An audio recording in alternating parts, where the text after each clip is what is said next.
My son Julian cut off my access to the bank account and expected me to come crawling back on my knees begging for help. A month passed, and I did not call even once. When he finally drove over to my place and saw whose car was parked in front of the gate, his legs began to tremble. But let me tell you how this all started. I was standing in line at the grocery store with a full cart. I had chosen every product with care, calculating the prices as I always did, because even though there was money in that account, I never stopped being the woman who learned how to stretch every single dollar.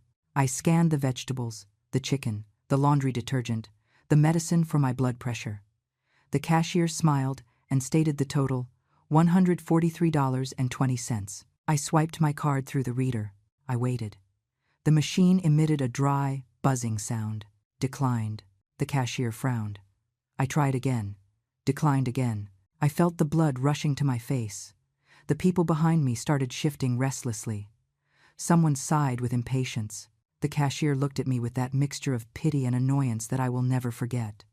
I had to leave the cart there, full, and walk out with empty hands and my head down.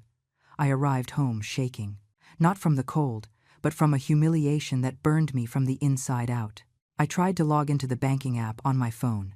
Incorrect username or password. I called the bank.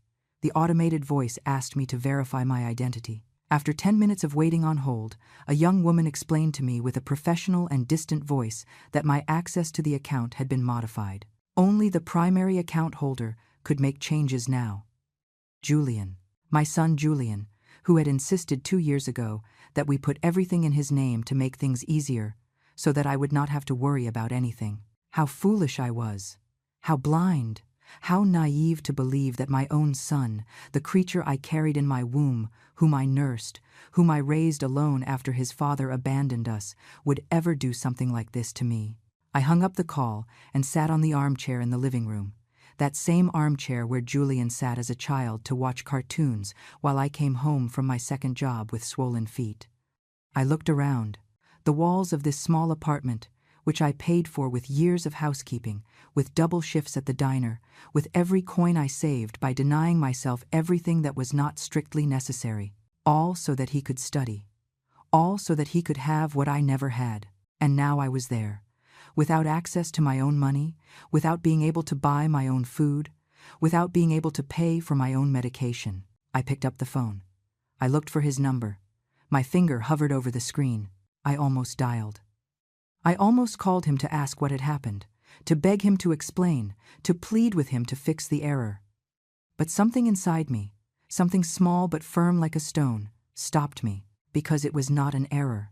I knew it in that instant, with a clarity that pierced my chest. Julian knew exactly what he was doing. He had cut off my access, expecting me to run to him, desperate, humiliated, begging for his help, expecting to see me on my knees, expecting to have that power over me, over his own mother. I put the phone away. I was not going to give him that satisfaction.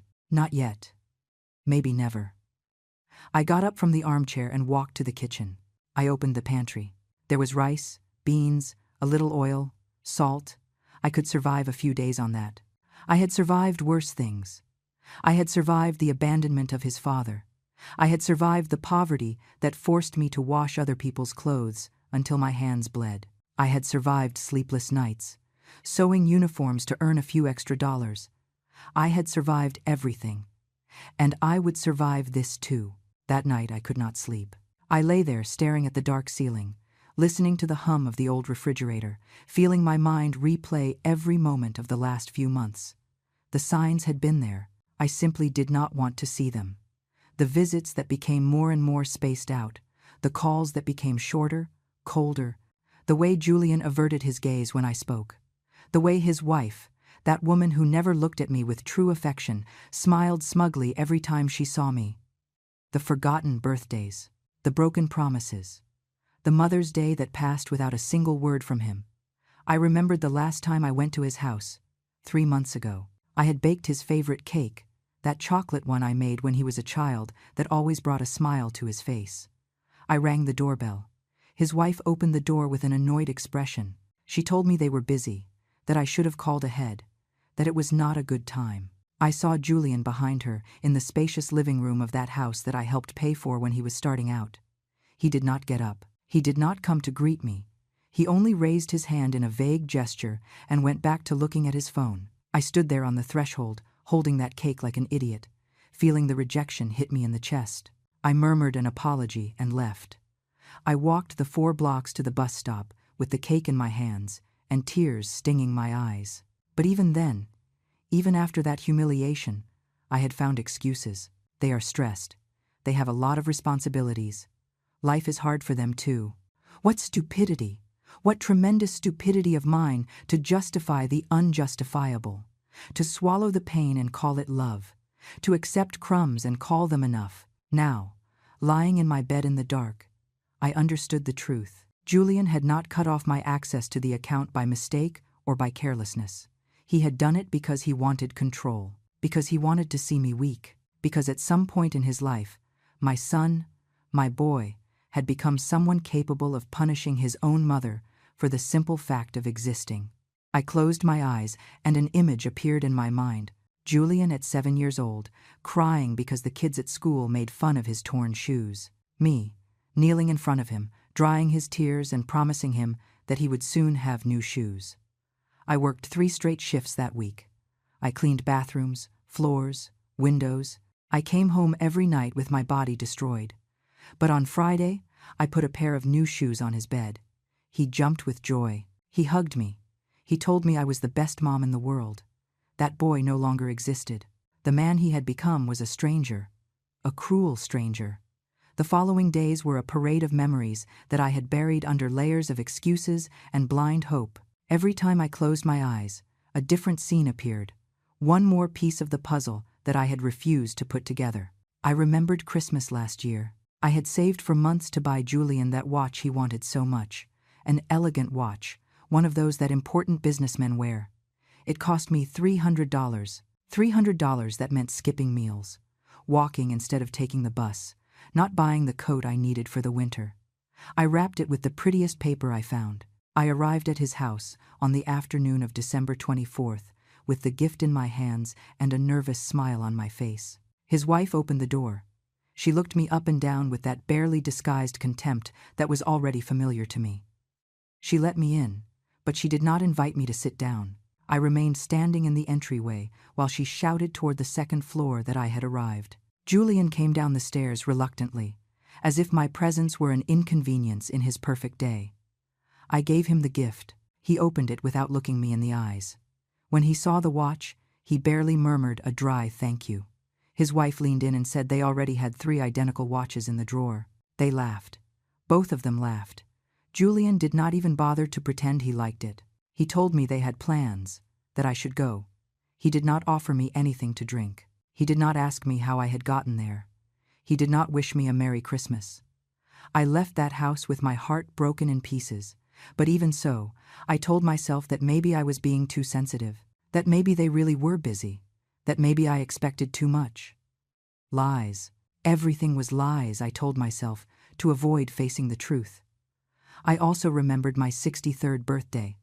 I waited all day for a call, a single call. I kept the phone close to me every second. I checked it every 5 minutes in case I had missed a notification. The call never came. But that night, while I browsed aimlessly through social media to distract myself from the loneliness, I saw the photos. Julian and his wife at a fancy restaurant, smiling, toasting with glasses of wine. The caption said, "Celebrating life and blessings." It was my birthday, and he was celebrating without remembering me. The comments under the photos were from friends congratulating them, asking what they were celebrating. No one mentioned my name. No one knew that it was my birthday that day, because to Julian, I no longer existed. I stared at those photos for hours. My son looked so happy, so free, so relieved not to have to pretend he remembered me. I turned off the phone and cried in the darkness of my room until I ran out of tears. I remembered the day I got sick. It was 6 months ago. A bad flu that left me in bed with a high fever and without strength even to get up for water. I called Julian. It rang 5 times before he answered. His voice sounded annoyed. "Busy, Mom. I'm in an important meeting." I explained to him that I felt very bad, that I could not even get up. There was a long silence. Then he told me to drink hot tea and rest. That was all. He did not come to see me. He did not call back to know how I was doing. He did not send even a text message. It was 5 days of fever. 5 days in which my neighbor, Margaret, a woman I barely knew, was the one who knocked on my door every morning with a thermos of hot soup and medicines she bought with her own money. She, who owed me nothing. She, who had no obligation to me, while my own son did not lift a finger. When I finally recovered and called him to tell him I was better, he responded with a distracted, "That's good, Mom," as if he were talking about the weather. As if I were a distant acquaintance and not the woman who brought him into the world. I remembered the times I asked him for help with simple things. A jar I couldn't open, a light bulb that needed changing on the high ceiling, a heavy piece of furniture that had to be moved. He always had an excuse. He was always busy. It was always tomorrow. "Mom, I can't today." That tomorrow never came. But when he needed money for the down payment on his house, I did not hesitate for a second.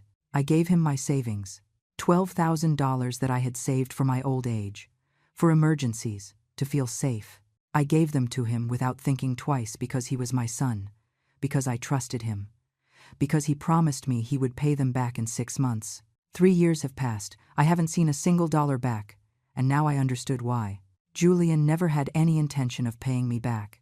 He knew that I would never claim them from him. He knew that he could take and take without giving anything in return. Because mothers forgive, because mothers forget, because mothers keep loving even when they are treated like garbage. I sat at the kitchen table with a cup of cold tea in my hands. I looked at the walls of this apartment full of memories. Photos of Julian at every stage of his life, his first day of school, his graduation, his wedding. In all the photos I was there, always by his side, always smiling, always proud. But in real life, I had ceased to exist for him a long time ago. The truth hit me with brutal force. Julian had not forgotten me by accident. He was not too busy. It wasn't that life had him absorbed. He had decided to erase me. He had decided that I was a burden, an uncomfortable reminder of his humble past, an embarrassment he preferred to keep far from his new life of success and appearances. And I, like a fool, had allowed every slight. I had justified every rejection. I had swallowed every humiliation with a smile and an "It's okay, son, I understand." But no more. Something broke inside me that night. It wasn't my heart. That had been broken a long time ago. It was the invisible chain that tied me to the need for his approval, to the hope that someday he would go back to being the boy who hugged me and told me I was his favorite person in the world. That boy was dead, and I had to accept it. I got up from the table and walked to my room. I opened the drawer where I kept the old photos. There it was, a photograph of Julian at 5 years old, sitting on my lap, smiling with that toothless smile that melted my heart. I held it between my trembling fingers. A tear fell on the glossy paper. This boy loved me. This boy needed me. This boy saw me as his hero.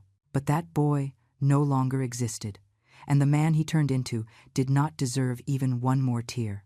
I put the photo back in the drawer. I closed the drawer firmly, and I made a decision. I was not going to call him. I was not going to beg him. I was not going to give him the pleasure of seeing me broken.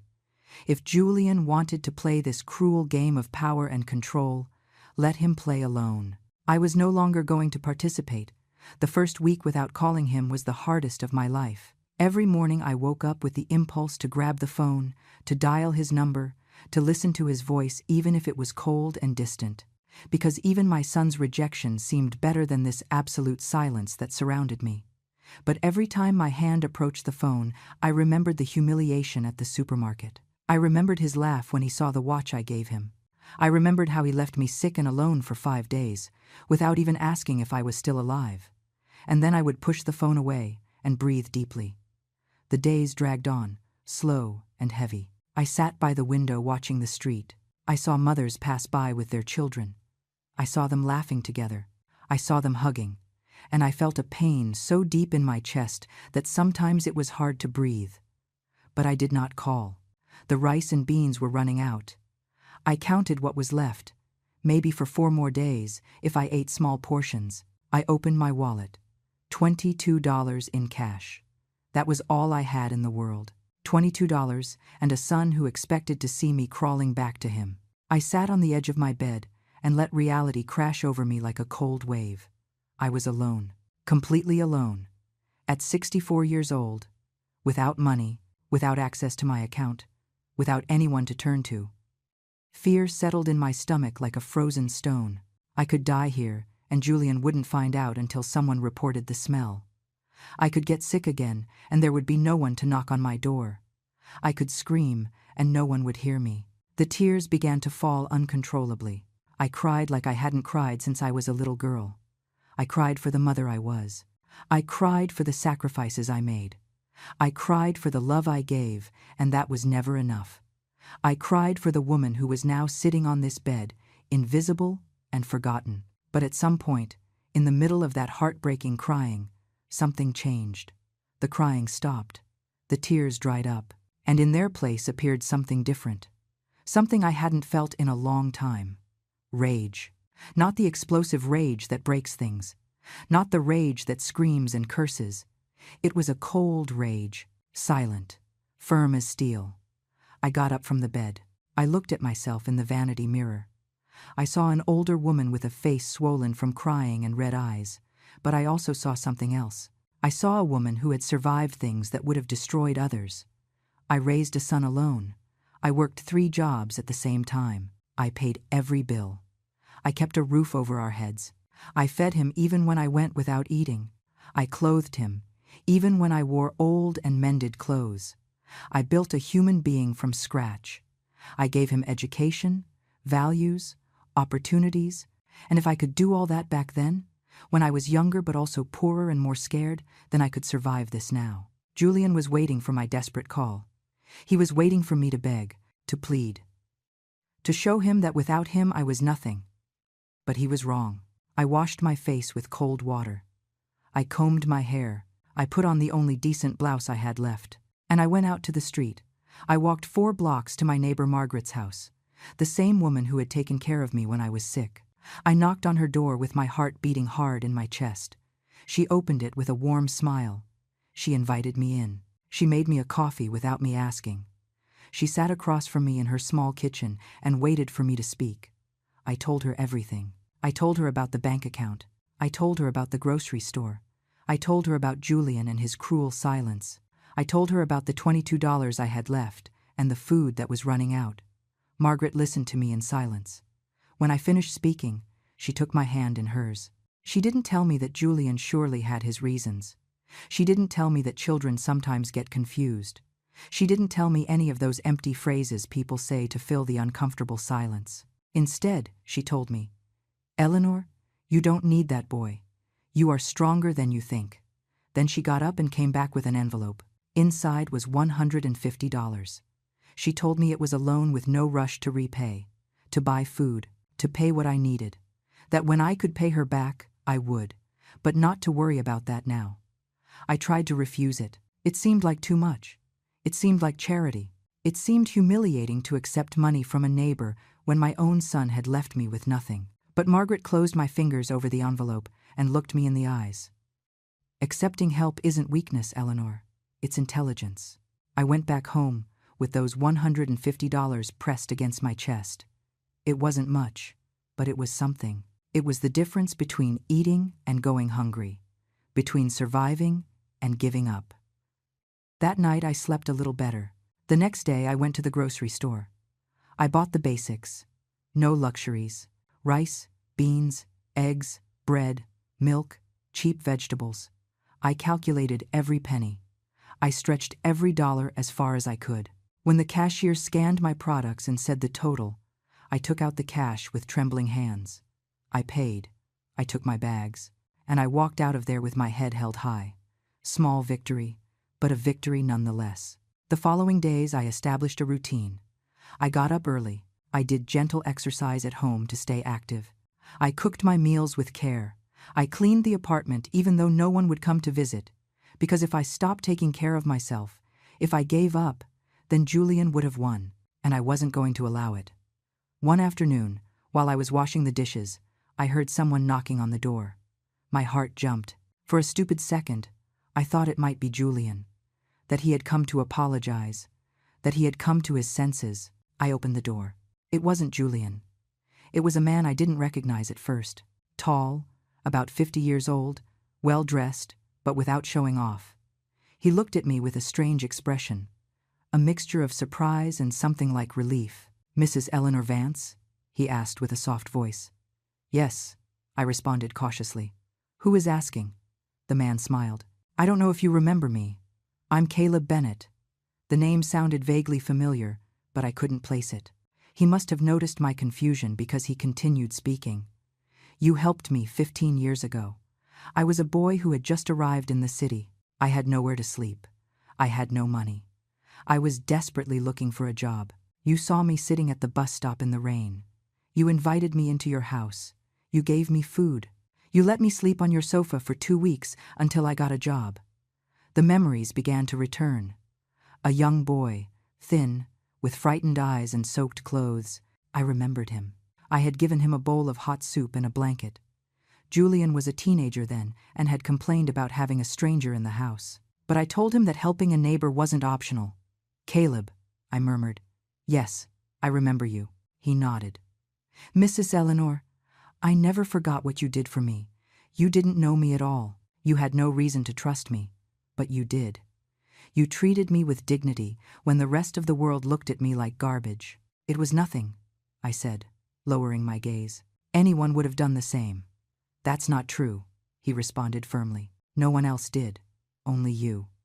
There was an uncomfortable silence. I didn't know what to say. Caleb continued.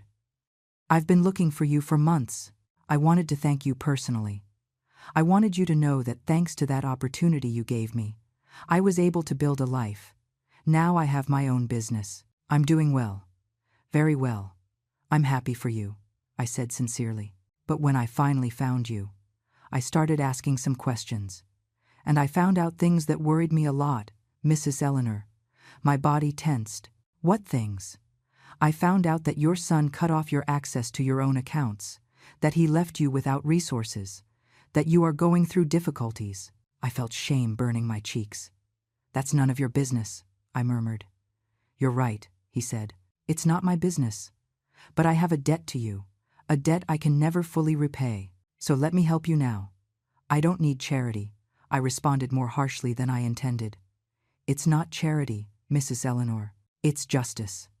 Caleb Bennett didn't wait for my answer. He took a business card out of his wallet and extended it to me.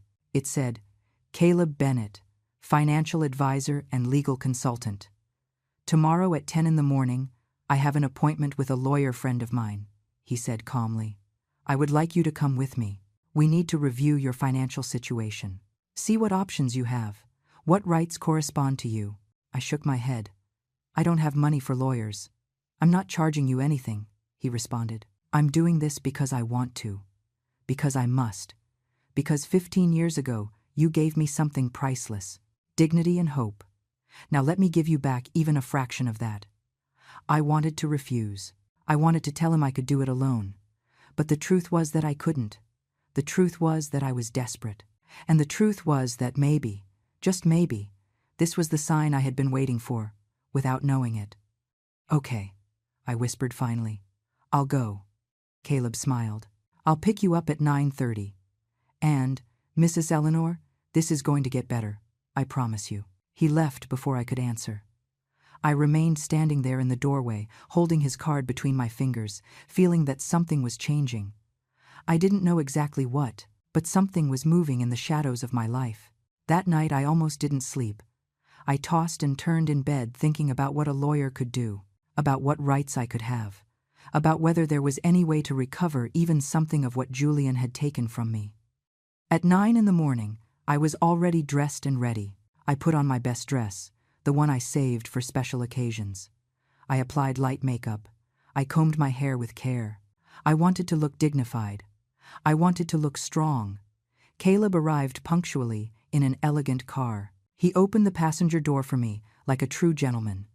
During the ride, he asked me basic things. How had I been these years? Was I still living in the same apartment? Did I need anything urgent? I told him the essentials. I didn't go into details about Julian. It still hurt too much to talk about that naturally. We arrived at a modern building downtown. We went up to the 5th floor. The office was spacious and bright. On the door it said, Arthur Richardson, family and estate attorney. A man of about 60, with gray hair and a kind look, received us with a warm smile. He shook my hand firmly. Mrs. Vance, it is a pleasure to meet you. Caleb has told me a little about your situation. Sit down, please. We are going to review everything calmly. I sat in a comfortable chair across from his desk. Caleb sat next to me. Arthur opened a notebook and took a pen. Tell me from the beginning, he said with a soft voice. What exactly happened with your bank account? I took a deep breath and began to speak. I told him how Julian had convinced me to put everything in his name, how he had promised me it was to make things easier, how I had trusted him blindly. I told him about the day at the supermarket, about the call to the bank, about the month I had spent without access to my own money. Arthur listened, taking notes. From time to time he asked specific questions. Since when was the account in Julian's name? Had I signed any documents? Was there any proof that I had contributed to that money? I explained that my late husband's widow's pension was deposited into that account, that I had also contributed my savings, that technically part of that money was legally mine. Arthur nodded slowly. This is financial abuse, he said with a firm voice, and potentially it is a crime. Your son cannot simply cut off your access to funds that legally belong to you, especially if your pension is deposited there. I felt something stir in my chest. You mean I can do something? Not only can you, Mrs. Vance, you must. This is a violation of your rights, and there are legal ways to recover what is yours. But he is my son, I murmured. I don't want to get him in trouble. Arthur looked at me with a mixture of compassion and firmness. Mrs. Vance, your son left you without money to eat. He left you without access to your medication. He put you in a situation of extreme vulnerability. He is already in trouble, trouble that he created himself. Tears began to well up in my eyes. I couldn't avoid it. All this was too much, too real, too painful. Caleb handed me a tissue. Arthur waited patiently for me to compose myself. What do I need to do? I asked finally, with a trembling voice. Arthur leaned back in his chair. First, we are going to request your bank records. We are going to prove that you have a legal right to those funds. Then we are going to send a formal letter to your son, demanding that he restore your access immediately. If he refuses, we will proceed legally. And if he says the money is his, that I have no right to anything, then we will go to court. And believe me, Mrs. Vance, judges do not look kindly on children who financially abuse their elderly parents, especially when there is clear evidence that you contributed to those funds. But that will take time, I said, feeling overwhelmed. And I need money now, to eat, to survive. Arthur looked at Caleb. Caleb nodded as if they had discussed this previously. We already thought of that, Caleb said. While the legal matters are resolved, I am going to help you with your basic expenses. It is not a loan. It is a gift, and I will not accept a no for an answer. I tried to protest, but Caleb raised his hand. Mrs. Eleanor, you gave me shelter and food when I had nothing. You treated me as if I were your own son. Let me do this, please. I didn't know what to say. The words got stuck in my throat. I could only nod while tears ran down my cheeks. Arthur continued explaining the process to me. The documents I would need, the steps to follow, everything sounded complicated, but he explained with patience, making sure I understood every detail. He also mentioned something that surprised me. Mrs. Vance, I need to ask you something important. Did you ever lend money to your son? $12,000 for the down payment on his house, specifically? How did you know that? I asked, astonished. I made some inquiries, Caleb responded. I spoke with some people who know you, and that information came to light. Yes, I lent him that money, I confirmed. 3 years ago. He promised to pay it back in 6 months. He never did. Do you have any document that proves that loan? A contract, a receipt, something? I shook my head, ashamed. No, I trusted his word. He was my son. Arthur sighed. That complicates things. Without written proof, It is difficult to recover that money. But we can try to include it in the general lawsuit.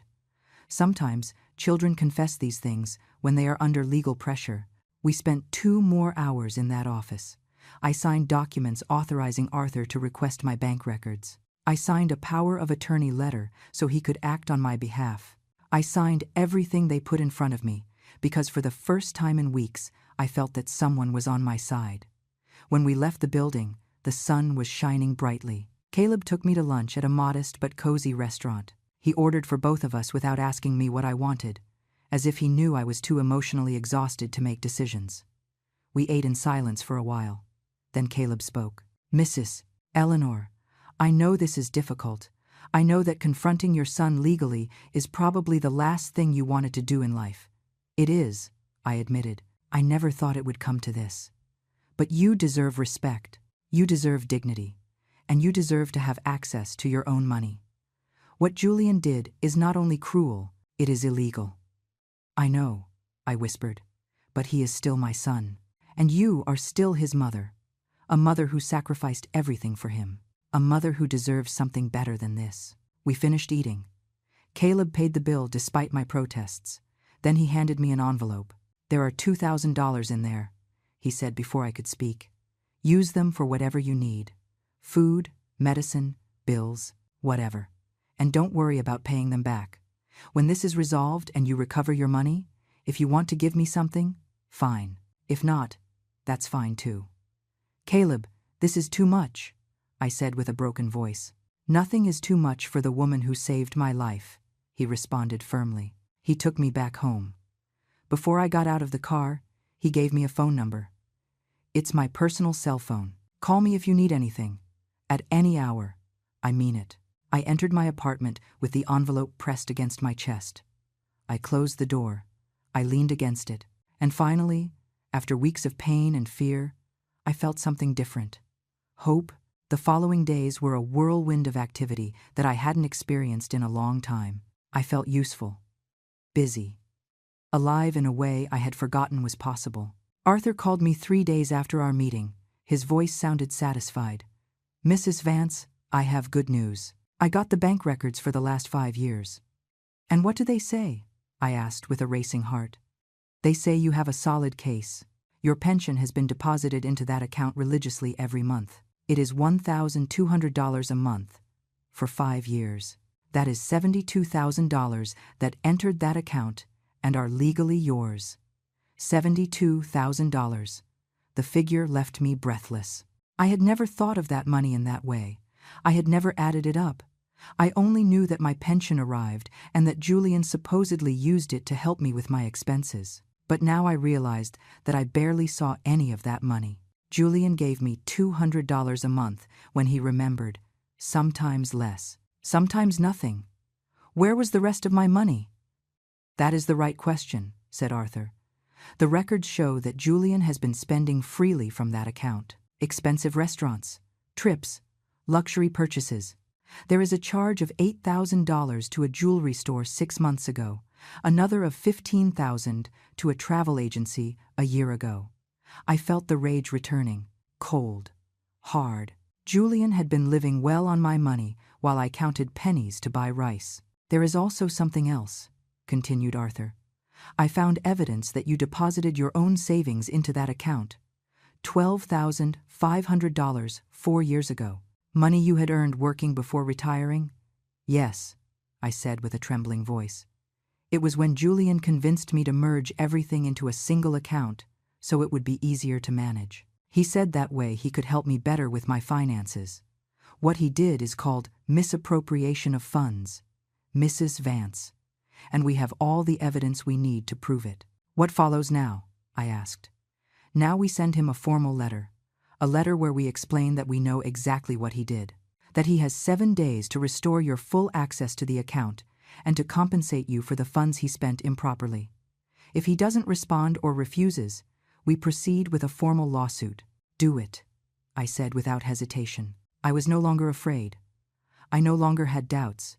Julian had crossed a line from which there was no return. The letter was sent the next day by certified mail. Arthur told me that Julian would have to sign upon receiving it, so we would know exactly when he read it. Meanwhile, Caleb continued visiting me regularly. He brought food, he brought company, he brought stories of his life that made me laugh for the first time in months. He told me how, after I gave him shelter 15 years ago, he got a job at an accounting firm. He started from the bottom, cleaning the offices. But he was smart and observant. He learned. He studied at night. He got certifications. He moved up the ranks. Now he had his own financial consulting firm. He had employees. He had important clients. He had a life that seemed like it came out of a dream. And it all started because you gave me a chance, he told me one afternoon while we drank coffee in my small kitchen. Because you saw me as a human being when everyone else saw me as a problem. I only did the right thing, I responded, feeling uncomfortable with so much gratitude. Exactly, he said. You did the right thing. Now let me do the right thing too. A week later, Arthur called me with urgency in his voice. Mrs. Vance, Julian received the letter 3 days ago, and today he responded. What did he say? I asked, feeling my stomach tighten. He is furious. He sent a letter from his own lawyer saying that all the money in that account is legally his because the account is in his name, that you have no right to those funds, that if we insist on this, he will countersue for defamation. It is a common intimidation tactic, continued Arthur, but it is not going to work. We have the evidence. We have the records showing where that money came from, and we have the law on our side. So, what do we do? I asked. We proceed with the formal lawsuit. We go to court, and we are going to win. That night I couldn't sleep, not from fear, but from something different, from the certainty that this was really happening, that I was really confronting my own son, that our relationship, what little remained of it, was about to break completely. But there was no turning back anymore, and, honestly, I didn't want to turn back anymore. Caleb appeared at my door the next day with something unexpected. A new cell phone, more modern than the old one I had. You need a better phone, he said, handing it to me. It's already set up. It already has my number and Arthur's. And I also bought an unlimited data plan so you can call and use the internet without worrying. I tried to refuse it, but he insisted. Besides, he said with a smile, I need you to be able to receive emails because I have something else for you. What is it? I asked, confused. I sat in front of my laptop that he had brought.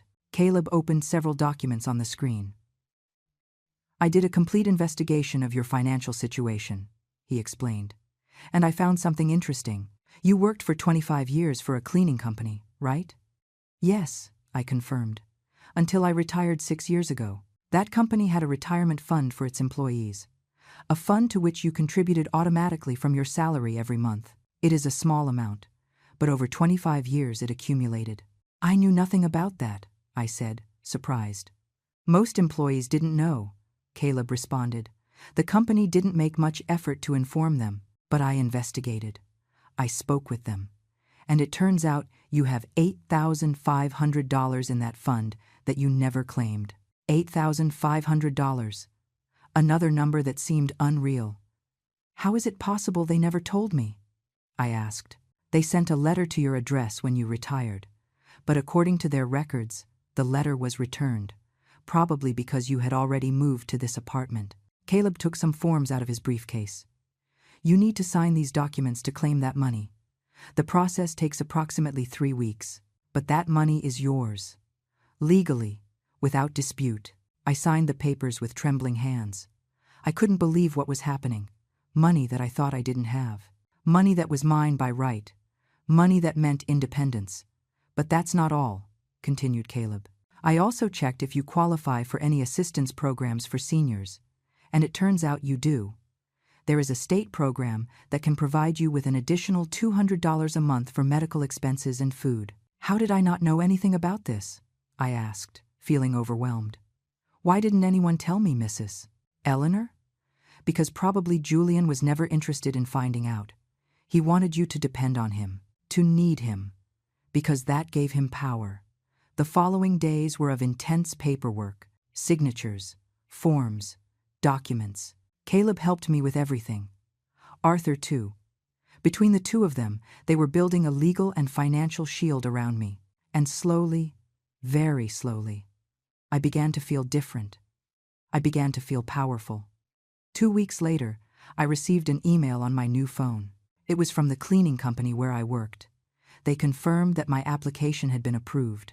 The $8,500 would be deposited into my new account.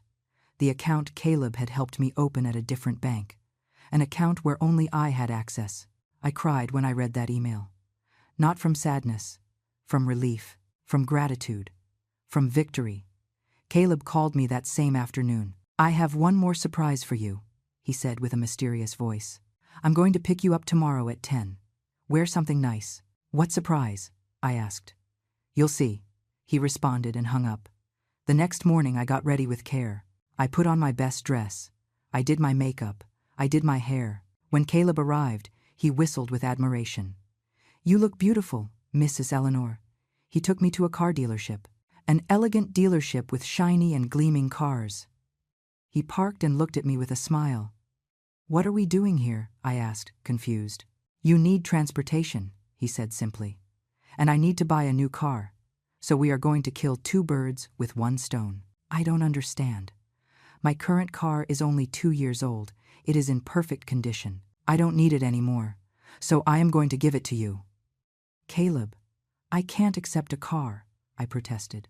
"Of course you can," he responded. "And you will, because you deserve to move with freedom. You deserve not to depend on buses or anyone. You deserve to have your own transportation." I tried to argue, but he was already getting out of the car. I followed him into the dealership. Half an hour later, we were signing the transfer papers. The car was now in my name. A beautiful car, silver-colored, with barely 30,000 miles on it. Caleb handed me the keys. "It's yours, Mrs. Eleanor. Enjoy it." I stood in the parking lot of the dealership, holding those keys, looking at that car that was now mine. And I felt something I hadn't felt in a long, long time. I felt that my life belonged to me again. Learning to drive that car was like learning to live again. It had been years since I sat behind a steering wheel. When my husband died, I sold our old car because I couldn't pay for the maintenance or the gas. Since then, it had been the bus, long walks, depending on the goodwill of others to get places. But now I had my own car, my own freedom on 4 wheels. Caleb accompanied me the first few times. He took me to an empty parking lot where I practiced for hours. Starting, braking, turning, parking. My hands trembled at first. I was afraid of crashing, of scratching the car, of making a mistake. But little by little, muscle memory returned. The movements became more natural. Confidence grew. A week later, I dared to drive alone for the first time. I only went to the grocery store that was 10 blocks from my house, but those 10 blocks felt like crossing a continent. I parked, did my shopping, returned to the car with my bags, and when I got home and turned off the engine, I sat in silence for several minutes, smiling like a fool. I had done it. Alone, without help, without depending on anyone. The days passed and I felt stronger and stronger. The money from the retirement fund had arrived in my account. $8,500 shining on my phone screen every time I checked the banking app. My money, in my account. Under my control. The approval for the state assistance program had also arrived. $200 additional every month. It wasn't much, but added to my pension that I would soon recover, it meant stability. It meant not having to count every penny with terror. Margaret, my neighbor, noticed the change in me. One day she invited me for tea at her house and looked at me with that wise smile that women who have lived a lot have. "You look different, Eleanor," she told me. "You look taller, stronger." "I feel different," I admitted. "I feel as if I had been asleep for years and finally woke up." She nodded. "That is what happens when you stop living for others and start living for yourself." Her words stayed with me. She was right. For decades I had lived for Julian. My decisions, my sacrifices, my dreams, everything had revolved around him. And when he discarded me like garbage, I almost gave up. I almost accepted that without him I was nothing. But now I knew the truth. I had always been something, someone. A woman with self-worth. A woman who didn't need her son's validation to exist. Arthur called me on a Tuesday afternoon. "We have a date for the preliminary hearing," he announced. "It will be in 3 weeks. The judge will review the evidence from both sides and decide if there is merit to proceed to trial. Will we be ready? I asked, with a nervousness I couldn't hide. More than ready, he responded with confidence. We have bank documents, records of deposits, evidence of unauthorized expenses. We have a solid case, Mrs. Vance. Julian has no way to justify what he did. And if the judge doesn't believe us? I asked quietly. He will believe us, said Arthur firmly. The numbers don't lie, and judges do not tolerate financial abuse of the elderly. Believe me. I hung up the phone and stared out the window. In 3 weeks, I would see Julian face to face. In 3 weeks, I would have to look him in the eyes, knowing that I had taken him to court, knowing that our relationship, if anything was left of it, would be destroyed forever. Part of me still hurt. The part that was a mother. The part that remembered the boy who once hugged me and told me I was his hero. That part wanted to cry, wanted to give up, wanted to call him and say, let's forget all this. But the other part of me, the part that had grown and strengthened these last weeks, knew that I couldn't do it. I knew that Julian needed to face the consequences of his actions, and I knew that I deserved justice. I decided to prepare for that encounter. I didn't want to arrive at the courthouse feeling weak or scared. I wanted to arrive feeling powerful. I started taking better care of myself. I walked every morning in the nearby park. I bought nutritious food with the money I now had. I allowed myself small luxuries that I previously considered impossible. A coffee at the corner shop, a magazine, a haircut at a decent salon.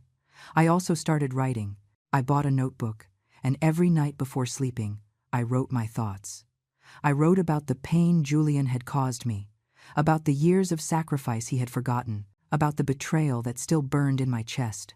But I also wrote about my rebirth, about Caleb and his unexpected loyalty, about Margaret and her generous friendship, about Arthur and his tireless defense, about all the people who had shown me that I did matter. Writing helped me sort out my emotions, to see clearly what had happened and what was happening, to mentally prepare for what was coming. A week before the hearing, Caleb came to visit me with a proposal. Mrs. Eleanor, I know this is going to sound strange, but I want us to rehearse. Rehearse what? I asked, confused. The day of the hearing. Arthur is going to ask you questions. Julian's lawyer, too. I want us to practice your answers, so you feel secure, so they don't catch you by surprise. We spent the whole afternoon rehearsing. Caleb played the role of the hostile lawyer, throwing difficult questions at me, trying to confuse me, to make me doubt. Isn't it true that you gave your son permission to manage that account as he wished? He asked with a hard voice. I gave him permission to help me manage it. I responded with a firm voice. I didn't give him permission to steal my money. How can you call it theft when the account is legally in his name? Because that money came from my pension, from my work, from my savings. The fact that the account is in his name doesn't change whose money that is. Over and over, we went over the possible questions.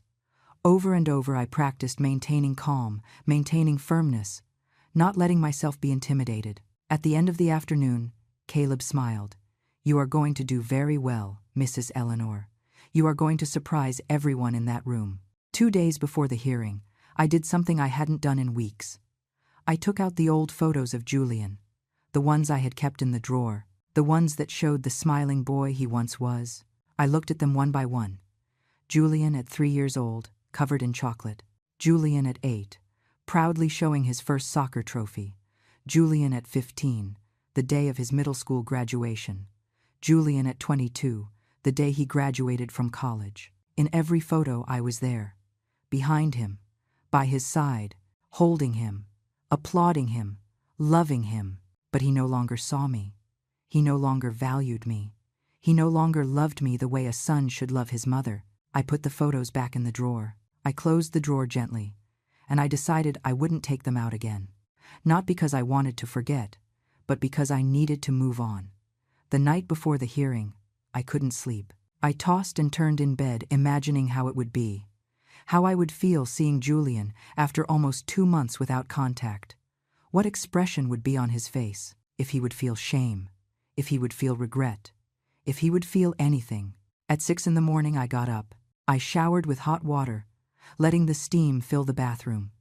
I dressed in the most elegant suit I had, a gray outfit I had bought at a thrift store, but that looked dignified and professional. I applied makeup carefully. Not too much, just enough to look rested and confident. I combed my hair back into an elegant bun. When I looked in the mirror, I saw a woman I didn't fully recognize. A woman with a straight back, with a steady gaze, with a jaw set in determination. This was me now. No longer the pleading mother. No longer the woman who accepted crumbs. No longer the one who apologized for existing. Caleb arrived promptly at 8. He opened the car door for me with an encouraging smile. Arthur was waiting for us at the entrance of the courthouse with his briefcase full of documents. "Are you ready?" he asked me. I took a deep breath. "I'm ready." We entered the building. Our steps echoed in the marble hallways. The air smelled of old paper and pending justice. And then, turning a corner, I saw him. Julian was standing in front of the courtroom. He was wearing an expensive suit. Beside him was his lawyer, a tall man with a serious expression. And next to him, his wife, looking at me with barely concealed contempt. Our eyes met, and in that moment, when I saw the expression on his face, a mixture of shock, rage, and something like fear, I knew I had made the right decision. I wasn't going to back down. I wasn't going to give up. I wasn't going to give him the pleasure of seeing me broken. I raised my chin. I held his gaze without blinking, and I walked toward the courtroom with my head held high. The courtroom was smaller than I had imagined. Cream-colored walls, rows of wooden benches, and at the front, the bench where the judge would sit to decide our fate. Arthur guided me to our table. Caleb sat in the first row behind us, his silent presence comforting. On the other side of the room, Julian took a seat next to his lawyer. He didn't look at me again. He kept his eyes front, his jaw tense, his hands clenched on the table. His wife sat behind him, glaring at me, as if I were the villain of this story, as if I were the one who had done something wrong. "All rise," announced the bailiff. The judge entered. A man of about 60, completely white hair, serious expression but not cruel. He sat down and signaled us to do the same. "Case number 47328, he read from his computer. Eleanor Vance versus Julian Vance. Dispute over access to funds and misappropriation. Let's proceed."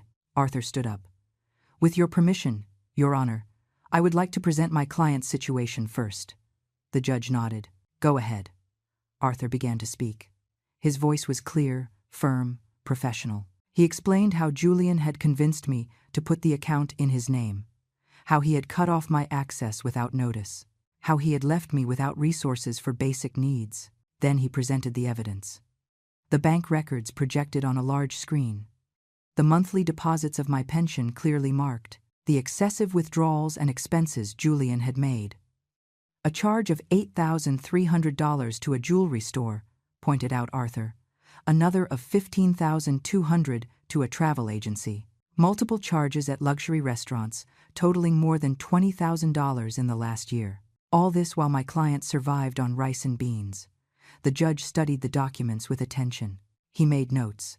From time to time he looked up at Julian, who sank lower and lower in his chair. "We also have evidence," continued Arthur, "that Mrs. Vance deposited $12,500 of her own savings into this account 4 years ago. Money she earned working. Money that Mr. Vance has used as if it were his own." Julian's lawyer stood up. "Objection, Your Honor. The account is legally in my client's name. He has every right to manage those funds as he deems appropriate." The judge looked at him with a raised eyebrow. "Even when those funds come from his elderly mother's pension? Even when he left her without access to her own money? Even when she needed that money to survive?" The lawyer hesitated. Mr. Vance was trying to protect his mother from unnecessary expenses, trying to ensure the money was used wisely. "By buying $8,000 worth of jewelry?" asked the judge with a dry tone. "Is that protection or appropriation?" An uncomfortable silence filled the room. The judge turned to Julian. "Mr. Vance, stand up." Julian stood up slowly. His face had lost all color. "Explain to me," said the judge, "how spending $8,000 at a jewelry store protects your mother. Explain to me how $15,000 trips are for her benefit." Julian opened his mouth, but no sound came out. His lawyer whispered something in his ear. Julian cleared his throat. I thought the money was for family use, he stuttered. For all of us. That money is your mother's pension, responded the judge with a cold voice. It is not a family fund. It is the livelihood of a 64-year-old woman who worked all her life. And you spent it on personal luxuries while she wondered how she was going to eat. Julian lowered his gaze. He had no answer. He couldn't justify the unjustifiable. The judge turned to me. Mrs. Vance. Stand up, please. I stood up with trembling legs. Arthur gave me a discreet squeeze on the arm. Tell me in your own words what happened the day you discovered you didn't have access to your account, said the judge with a softer voice. I took a deep breath. I was at the grocery store, I began. I had filled my cart with the basics, simple things. Food, medicine. When I tried to pay, my card was declined. I had to leave everything there and walk out empty-handed. The humiliation. The humiliation was terrible. My voice broke a little. Arthur handed me a glass of water. I drank a sip and continued. I called the bank, and they told me only the account holder could make changes. My son. The son I raised alone. The son for whom I worked 3 jobs. The son to whom I gave everything I had. He had cut off my access without even telling me. And what did you do after that? Asked the judge. I almost called him, I admitted. I almost begged him to explain, but then I realized it wasn't a mistake. He knew what he was doing. He was punishing me. He was controlling me. He expected me to come pleading, but he didn't do it. I didn't do it, I said with a firm voice. I wasn't going to give him that satisfaction. The judge nodded with what seemed to be approval. He turned to Julian. Mr. Vance, sit down. Julian dropped into his chair. He looked destroyed, small. The judge reviewed more documents. I see here that you also lent $12,000 to your son 3 years ago for a house down payment. Is that correct, Mrs. Vance? Yes, Your Honor, I confirmed. He promised to pay me back in 6 months. He never did. And do you have any document proving that loan? A signed contract? I shook my head, ashamed. No. I trusted his word. He was my son. The judge looked at Julian sternly. Mr. Vance, is it true that your mother lent you that amount? Julian hesitated. His lawyer whispered something urgently. Finally, he nodded. Yes, it's true, and I intended to return it. Another silence. Things got complicated, murmured Julian. You couldn't, or you didn't want to, said the judge. Mr. Vance, let me be very clear. What you did is not only morally reprehensible, it is legally questionable. Cutting off an elderly woman's access to her own pension, spending those funds on personal luxuries, and then having the nerve to say it was to protect her. That borders on financial elder abuse, a serious offense in this state. Julian's lawyer stood up quickly. Your Honor, my client is willing to reach an agreement, to restore Mrs. Vance's access immediately, to compensate her for any inconvenience. Arthur stood up. With all due respect, Your Honor, a simple restoration of access is not enough. My client demands compensation for the improperly spent funds. She demands immediate repayment of the $12,000 lent, and she demands that her name be removed from any joint account with Mr. Vance to prevent future abuse. The judge considered this. Mr. Vance, stand up again. Julian stood up with difficulty. He looked about to collapse. Do you have the financial capacity to compensate your mother for the funds you spent from her pension? Asked the judge. Julian looked at his lawyer desperately. I would need time. I don't have that amount liquid right now. How much of your mother's pension did you spend in the last year? Asked the judge, reviewing the documents. Approximately $40,000, according to these records. Money that should have been for her sustenance. Julian did not answer. His wife behind him looked pale, finally understanding the magnitude of what they had done. The judge took off his glasses and looked at both of us. I am going to take a 15-minute recess. When I return, I will give my decision. I strongly suggest that both parties consider a settlement in this time. Because if I have to issue a ruling, Mr. Vance, I assure you that you aren't going to like the result. He got up and left the room. We all stood up. Arthur turned to me. You are doing perfectly, Mrs. Eleanor. Stay firm. On the other side of the room, Julian's lawyer was speaking urgently with him and his wife. I saw how they gestured, how they argued in furious whispers. Then Julian got up. He walked slowly toward our table. Arthur and Caleb tensed, ready to intervene if necessary. But Julian didn't come with aggression. He came with defeat. "Mom," he said with a hoarse voice.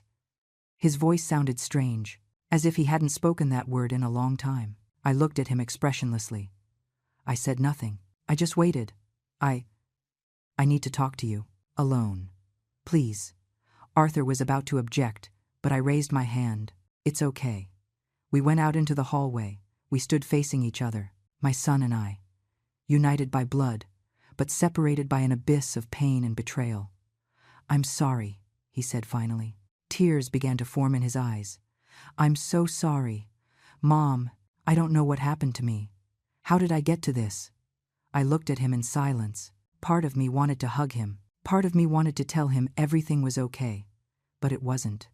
And I wasn't going to lie. "You know what you did to me," I said with a calm but firm voice. "You didn't just take the money. You took my dignity. You made me feel like I was worth nothing, that I was a burden. You waited for me to come crawling to beg you." Julian sobbed. "I didn't mean to. Things got out of control." "You had control," I responded. "Control over my money, control over my life, and you used it to hurt me. How can I fix this?" he asked desperately. I looked him straight in the eyes. "You are going to restore my access right now. You are going to pay me the $12,000 I lent you within 6 months, or you will sell whatever you have to sell, and you are going to compensate me with $20,000 for the funds you spent from my pension. Or we go back in there, and I let the judge decide. And I assure you, he will be less generous than me." Julian paled. $20,000, Mom, I don't have it." "Then sell it," I said sharply. "Sell your luxury car, sell your jewelry, sell what you bought with my money. You give me 6 months for the $20,000 and 6 months for the $12,000. Or we see each other in court.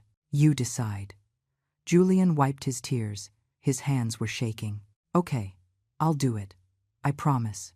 "Your promises mean nothing to me anymore, Julian," I said with sadness. "But legal documents do. Arthur is going to prepare an agreement. You are going to sign it. And if you breach it, you will lose much more than money." We returned to the courtroom. Julian spoke with his lawyer. When the judge returned, Arthur announced that we had reached an agreement. The judge listened to the terms. He nodded with approval. "That seems fair to me. Prepare the documents. I want them signed before you leave this building." An hour later, everything was signed and notarized. Julian avoided my gaze. His wife ignored me completely. I walked out of the courthouse with my head held high. I had won, not just the money. I had won my dignity back. The days after the hearing were strange, silent in a different way. It wasn't the heavy silence of loneliness and abandonment I had felt before. It was a silence of peace, of quiet victory, of knowing I had done the right thing. 2 days after the trial, I received a notification from my bank. My access had been completely restored. I opened the app on my phone, and there it was. My account, my money, my control. There were $11,200 in the account. It wasn't all that should have been there. Julian had spent so much, but it was a start. And with the payments he would have to make, eventually I would recover what belonged to me. The first thing I did was transfer all that money to my new personal account, the account where only I had access, where no one could touch a penny without my permission. Then I closed the joint account with Julian forever. That afternoon, Margaret came to visit me with a cake she had baked. She sat with me at my small kitchen table and looked at me with those wise eyes that had seen so much in life. "You did it," she said simply. "You reclaimed your life." "Yes," I responded, feeling tears threatening to come out. "I did it. But it feels weird, like I won something, but I also lost something." "You lost the illusion," said Margaret softly. "The illusion that your son was who you thought he was. And that hurts. It always hurts. But it is better to live in painful truth than in comfortable lies." She was right. I had been living in a lie for years, pretending Julian still loved me, pretending his coldness was temporary, pretending things would go back to how they were before, but now I lived in the truth. And although it hurt, it was also liberating. Caleb continued visiting me regularly. He took me to places I had never had the courage to visit alone. To the art museum, to the theater, to free concerts in the park. He showed me there was life beyond the pain, that there was beauty beyond betrayal. One afternoon he took me to a small cafe overlooking the river. We sat on the terrace while the sun set, painting the sky orange and pink. "Mrs. Eleanor, I have to tell you something," he began with a serious voice. My heart raced.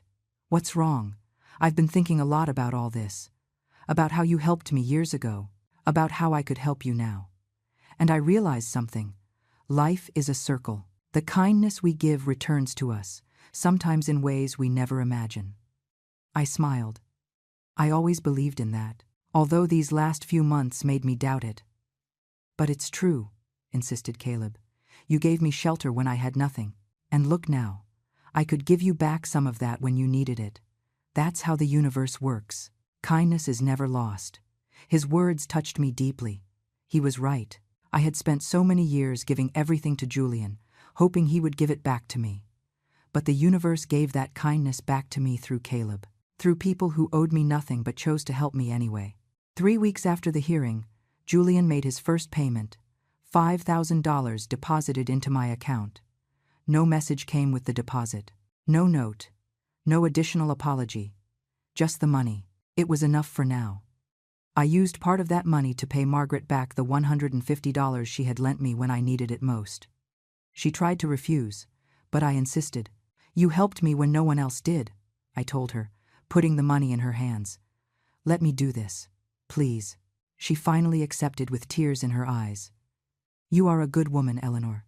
Don't let anyone make you believe otherwise." With the rest of the money, I did something I never thought I would do. I bought new clothes. Not second-hand clothes. Not old and worn clothes. New clothes that made me feel beautiful, that made me feel alive. I also allowed myself small luxuries. A subscription to a movie platform, new books, fresh flowers for my apartment. Simple things that filled my life with color. One morning, while drinking coffee by my window watching the street, my phone rang. It was a number I didn't recognize. I hesitated before answering. "Hello," I said cautiously. "Grandma," responded a small voice that made my heart stop. It was Mia, Julian's daughter, my 9-year-old granddaughter, whom I hadn't seen for almost 4 months. "Mia," I whispered, feeling tears spring instantly. "Baby, how are you?" "I miss you, Grandma," she said with a trembling voice. "Dad won't let me visit you. He says you are fighting. But I don't understand why. I just want to see you." My heart broke into 1,000 pieces. "I miss you too, my love. So much." "I took Dad's phone when he was in the shower," she confessed. "I don't have much time, but I wanted to hear your voice. I wanted you to know that I didn't forget you." "I could never forget you either," I told her, weeping openly now. "You are my treasure, my beautiful girl. Will you come to my birthday next month?" she asked hopefully. "I'm going to be 10. I don't know if your dad is going to invite me, honey," I answered honestly. "I don't care if he invites you or not," she said, with a determination that surprised me. "I want you there. It's my birthday, and I decide who comes." "I have to hang up, Grandma. Dad just got out of the shower. I love you." "I love you too, my sweetheart. So much." The call ended. I sat with the phone in my hand, crying. But this time they weren't tears of sadness. They were tears of love. My granddaughter hadn't forgotten me. She still loved me. She still needed me. And that meant not everything was lost. 2 weeks later, I received an invitation in the mail. An invitation handmade with colored crayons. To Grandma Eleanor. From Mia. "My birthday party. Please come." Inside was a note in the messy handwriting of a 9-year-old girl. "Grandma, I told Dad that if you don't come, I don't want the party. He said it's okay for you to come. Please come. I miss you a lot." I called Caleb immediately. "I need a favor." "Whatever it is," he responded without hesitation. "I need help buying the best birthday gift for a 10-year-old girl. And I need the courage to face my son again." Caleb laughed. "The gift we can get easily. And the courage, Mrs. Eleanor. You already have it. You just need to remember it. On the day of Mia's birthday, I got ready carefully. I put on one of my new dresses. I did my makeup. I did my hair. I wanted my granddaughter to see me radiant. I wanted her to know that her grandmother was okay. Caleb accompanied me. He insisted on being present in case I needed moral support. We arrived at Julian's house at 3 in the afternoon, exactly as the invitation said. The door was open. There were balloons and decorations everywhere, kids running and laughing.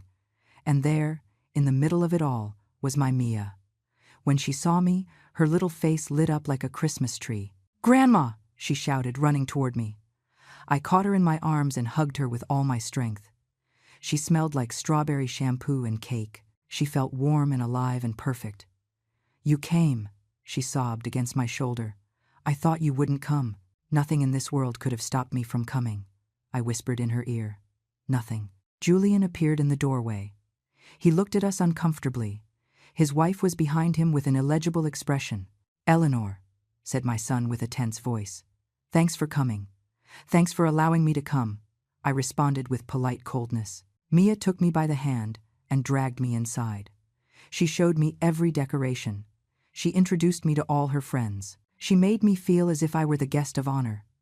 During the whole afternoon, Julian avoided me. We didn't speak beyond forced pleasantries, but it didn't matter. I hadn't come for him. I had come for my granddaughter. When they blew out the candles and cut the cake, Mia looked for me among all the guests. She smiled at me, and in that moment I knew this was enough. I hadn't recovered my son.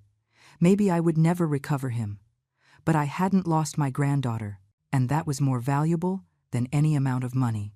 At the end of the party, when the guests left, I helped clean up, despite the protests of Julian's wife. Mia stayed glued to me the whole time, as if she feared that if she let go, I would disappear.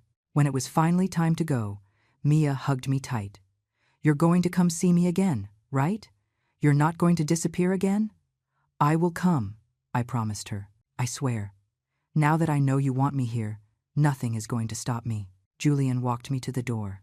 Before I left, he spoke in a low voice. "Mom, I know I have no right to ask you for anything, but thank you. Thank you for coming. Mia has been sad for months. Today was the first time I saw her really happy." "She shouldn't pay for our mistakes," I responded. "Children should never pay for the mistakes of adults." "You're right," he murmured. "Listen, I know things between us are never going to be like before. I understand. I accept it. But Mia needs you, so if you want to visit her, you are welcome. Always." I nodded. It wasn't a full apology. It wasn't a reconciliation. But it was something, a small bridge over the abyss that separated us. I left that house feeling different. I hadn't recovered my son, but I had recovered something more important. I had recovered my dignity, my strength, my life. And I had kept my granddaughter's love. And that was everything. It has been 6 months since that day in court. 6 months since I recovered my life. And now, sitting on the balcony of my apartment with a cup of hot coffee in my hands, watching the sunrise paint the sky with colors I didn't stop to appreciate before, I can say with certainty that I am a different woman. Julian kept up with the payments. Not all on time. Some arrived weeks late, but they arrived. The $32,000 he owed me between what was lent and what was stolen were deposited into my account during these months. The last payment arrived a week ago, without a message, without an additional apology, just the money. And that's fine. I didn't need his words. I needed justice, and I got it. With that money, I did something I never imagined I would do. I invested in myself. I hired a financial advisor, a colleague of Caleb's, who helped me open a savings account with good interest, to plan my future, to ensure I would never depend on anyone again. I also fixed up my apartment. I painted the walls a warm color that makes everything feel cozier. I bought new furniture to replace the old and worn ones. I hung pictures that make me smile every time I see them. I turned this place into a real home, my home, not a place where I simply existed waiting for someone to remember me, but a place where I live fully.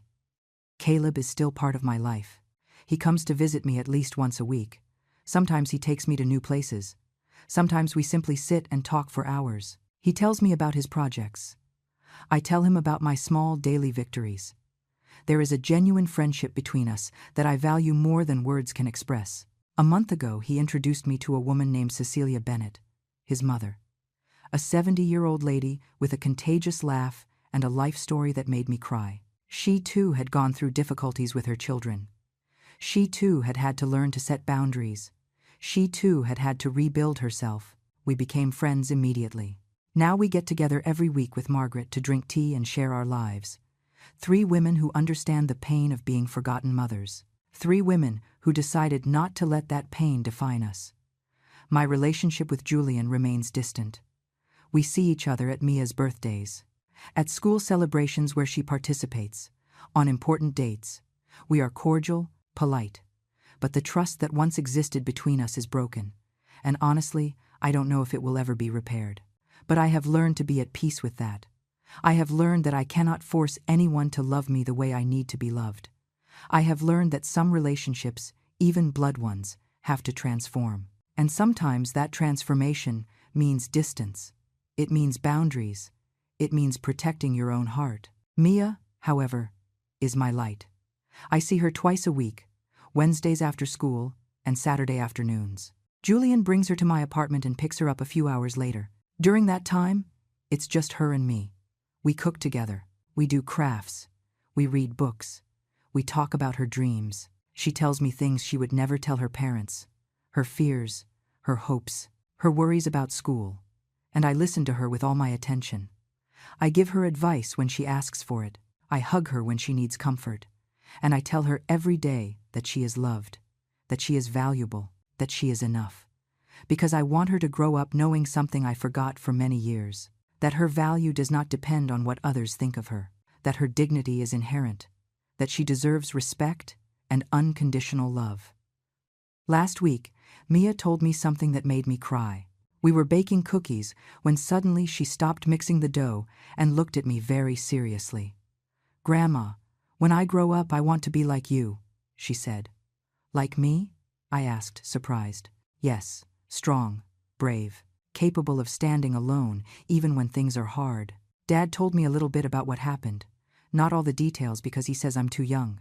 "But I know you fought for yourself, and that is very brave." I hugged her tight, feeling my heart expand in my chest. "You are already brave, my love. More than you think. I have started doing things I always wanted to do, but never allowed myself. I signed up for a painting class at the community center. I discovered I have a certain talent for landscapes. My paintings aren't masterpieces, but they fill me with joy every time I finish one. I also started writing, not just in my private notebook, but stories. Stories about women like me, women who were forgotten but found themselves, women who rose from the ashes of their pain and built something beautiful. Cecilia convinced me to share one of my stories at a writing group for seniors that meets at the library. I was terrified, but I did it. And when I finished reading, there were tears in the eyes of several people. They told me my story had touched their hearts, that they saw themselves reflected in it, and I realized something powerful. My pain wasn't just mine. My story wasn't unique. There were thousands, maybe millions of women like me. Women who gave everything for their families only to be discarded when they were no longer convenient. Women who deserved to be heard, to be validated, to be honored. 2 weeks ago, I did something I never thought I would do. I donated $5,000 to a shelter for elderly women in abandoned situations.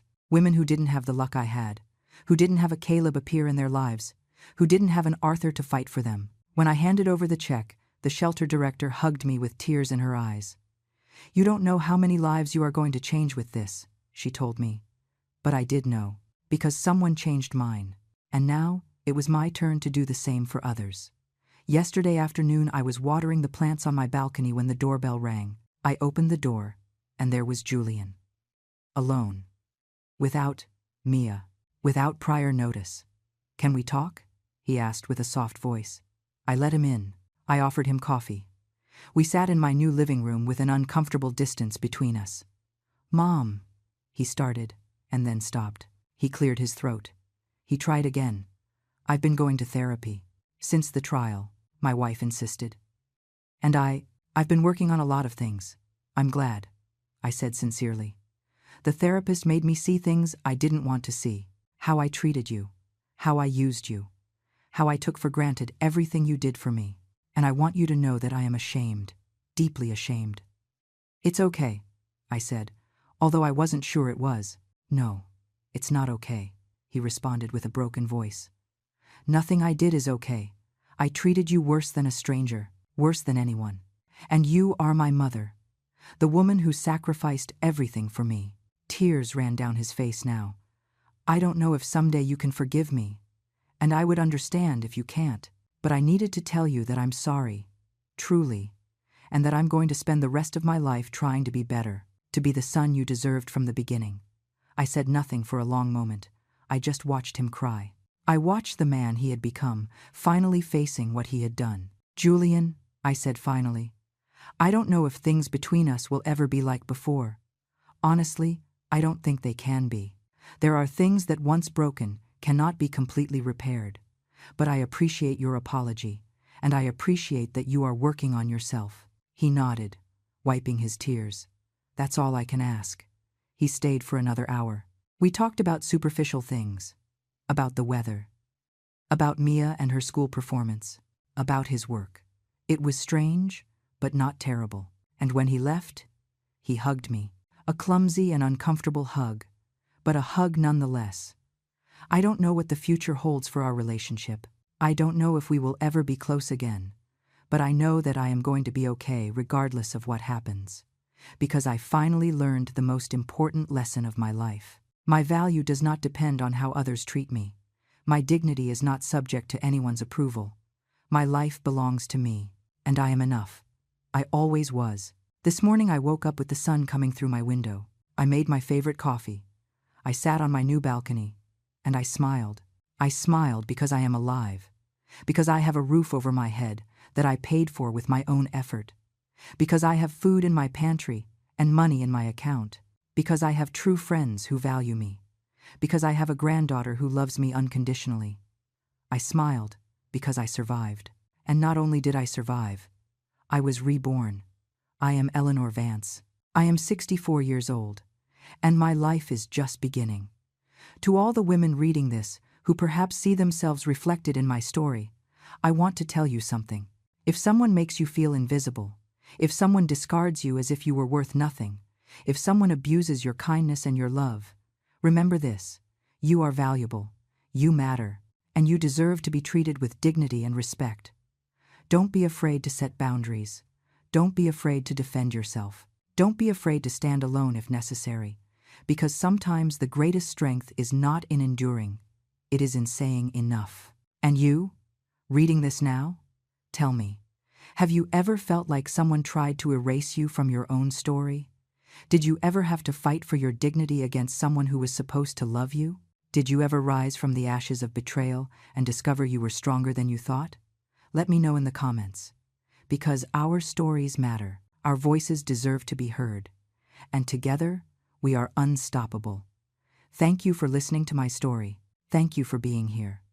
And always remember, it is never too late to reclaim your life. It is never too late to bloom. It is never too late to be who you were always meant to be.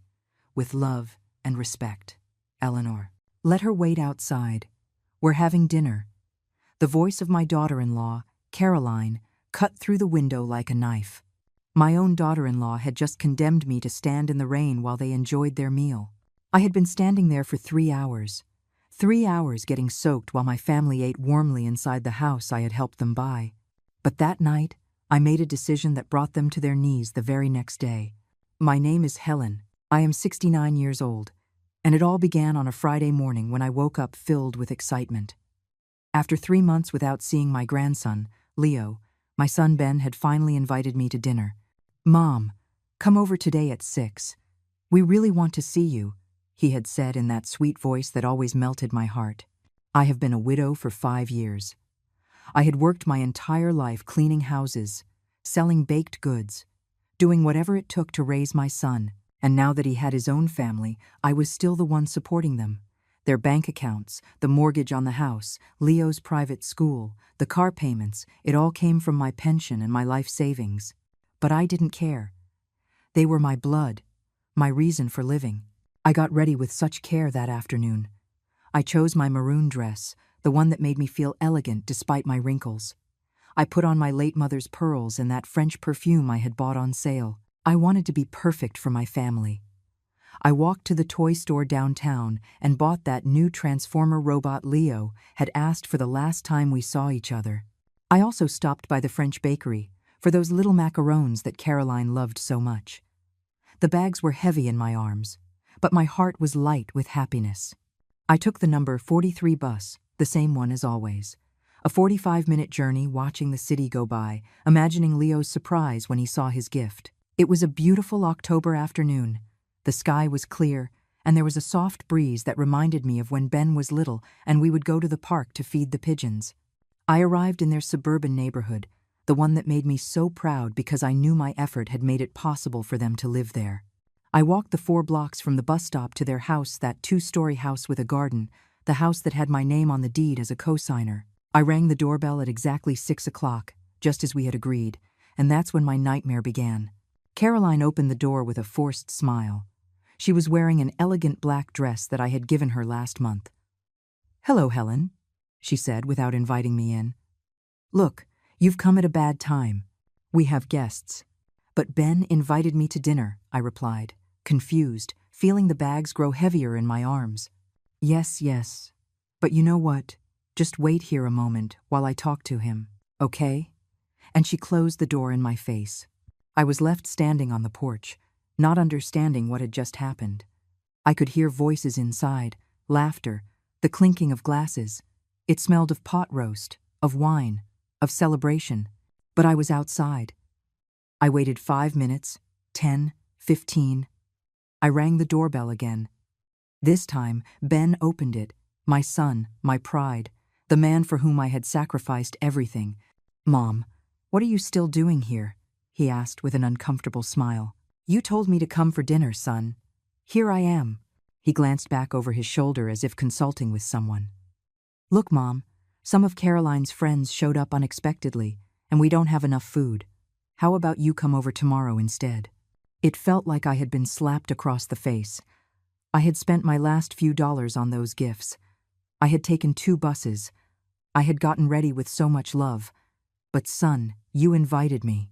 I brought gifts for Leo and— "I know, Mom, but please understand, it's complicated." Caroline appeared behind him with a glass of wine in her hand. "Helen, it really was a misunderstanding. It's better if we coordinate for another day. Yes, when we have more time to give you the attention you deserve. As if I were a burden. As if I needed to be attended to out of pity." Just then, I heard Leo's voice from inside. "Who is it, Daddy?" "No one important, son. Keep eating," Ben replied. "No one important." His own grandmother, no one important. "All right," I managed to whisper. "I'll go." But instead of leaving, I just stood there. I didn't know what to do, where to go. The buses didn't run as frequently at this hour. And then, it started to rain. At first, it was a soft drizzle, little drops landing on my freshly styled hair. But within minutes, it turned into a torrential downpour, soaking my maroon dress, the one I had chosen with such care. I took shelter under the small overhang of the entrance, pressed against the door of my own family's home. I could hear their conversations perfectly from inside. Laughter, toasts, background music. "Who was that, honey?" I heard an unfamiliar female voice ask. "Ben's mother," Caroline replied with a tone of annoyance. "She just showed up unannounced." "But I invited her," my son protested weakly. "Oh, Ben, you know she makes me nervous when she comes over. She always finds something to complain about the house, how we raise Leo, everything." My heart broke a little more. What did I complain about? I had never said a word out of place. I always praised them, defended them, admired them. "Besides," Caroline continued, "you know how she gets when she drinks wine. She becomes so intense, so emotional." Intense? Emotional? They barely offered me a glass of water when I visited. The rain intensified, and I stood there like a wet statue, listening to them talk about me behind my back. "What if she gets sick out there?" Ben asked with a hint of concern. "Don't be dramatic. She's probably gone by now. Your mother is tougher than she looks. But I hadn't left. I couldn't leave. It was as if my legs had taken root in that marble porch I had helped pay for. An hour passed. Water seeped through my shoes. I could feel my clothes sticking to my wrinkled skin. I shivered from the cold, but something inside me refused to move. I rang the doorbell again. This time, they took a long time to answer. When they finally did, it was Ben, with an expression of annoyance. "Mom, are you still here? You're going to get sick. Son, please, just let me in to dry off. I promise I won't bother anyone. Look, Mom, the guests are uncomfortable. It's nothing personal, but I am your mother, Ben, the woman who gave you life, who worked day and night so you could go to college, who is still paying the bills for this house." His face hardened. "Here you go again. This is why Caroline doesn't want you coming over so often. You turn everything into a drama." "A drama? Asking for a little respect was a drama?" "Son, I just want to be with my family. Is that too much to ask?" "Ben, close the door. You're letting all the cold air in," Caroline shouted from inside. And my son, my own son, obeyed. He closed the door without another word. I stood there, in the rain, feeling tears mix with the water falling from the sky. The bags with the gifts were soaked, the wrapping paper dissolving in my hands. I walked over to the dining room window. Through the lace curtains I had given them last year, I could see the perfect scene. The table set with fine china, crystal glasses gleaming under the chandelier, elegant people chatting animatedly. There was my grandson Leo, sitting in his high chair, eating peacefully. My grandson, for whom I bought clothes, toys, for whom I paid for the most expensive school in the city. "Grandma loves you, Leo," I whispered, pressing my face against the fogged-up window. At that moment, Leo turned toward the window. Our eyes met for a second. He saw me there, soaked, shivering with cold. But instead of running to the door to hug me, he simply went back to eating as if nothing had happened. It was then that I heard the conversation that shattered me completely. "See? She's still there," Caroline said to her friend, pointing toward the window where I stood. "You're not going to let her in?" "Poor thing, she's drenched." "Not a chance. Let her wait out there if she wants. We're having a peaceful dinner, and I'm not going to let her ruin our evening." But she's the boy's grandmother. She's a very complicated woman, always wants to be the center of attention. If I let her in, she'll start with her dramas, her reproaches, her sob stories. "No, thank you." Ben intervened weakly. "Caroline, maybe we could—" "Could what? Let her in to sour our night? Your mother needs to learn she can't just show up whenever she feels like it." "But I invited her." "You invited her because you felt sorry for her, as always. But look at the situation she's put us in. Our guests asking what's going on." The child confused. Leo, my beloved grandson, looked up from his plate. "Why can't Grandma come in?" "Because the adults are talking about important things, sweetie. Your grandma is leaving soon." But I wasn't leaving. I couldn't. It was as if the pain had nailed me to the ground. 2 more hours passed. 2 full hours under that relentless rain that seemed to mock my misery. I couldn't feel my fingers anymore. The cold had seeped so deep into my bones that I wasn't even shivering. It was as if my body had accepted defeat, but my soul was still burning with humiliation. 3 full hours. 180 minutes of my life lost in that rain, while my family dined as if I didn't exist.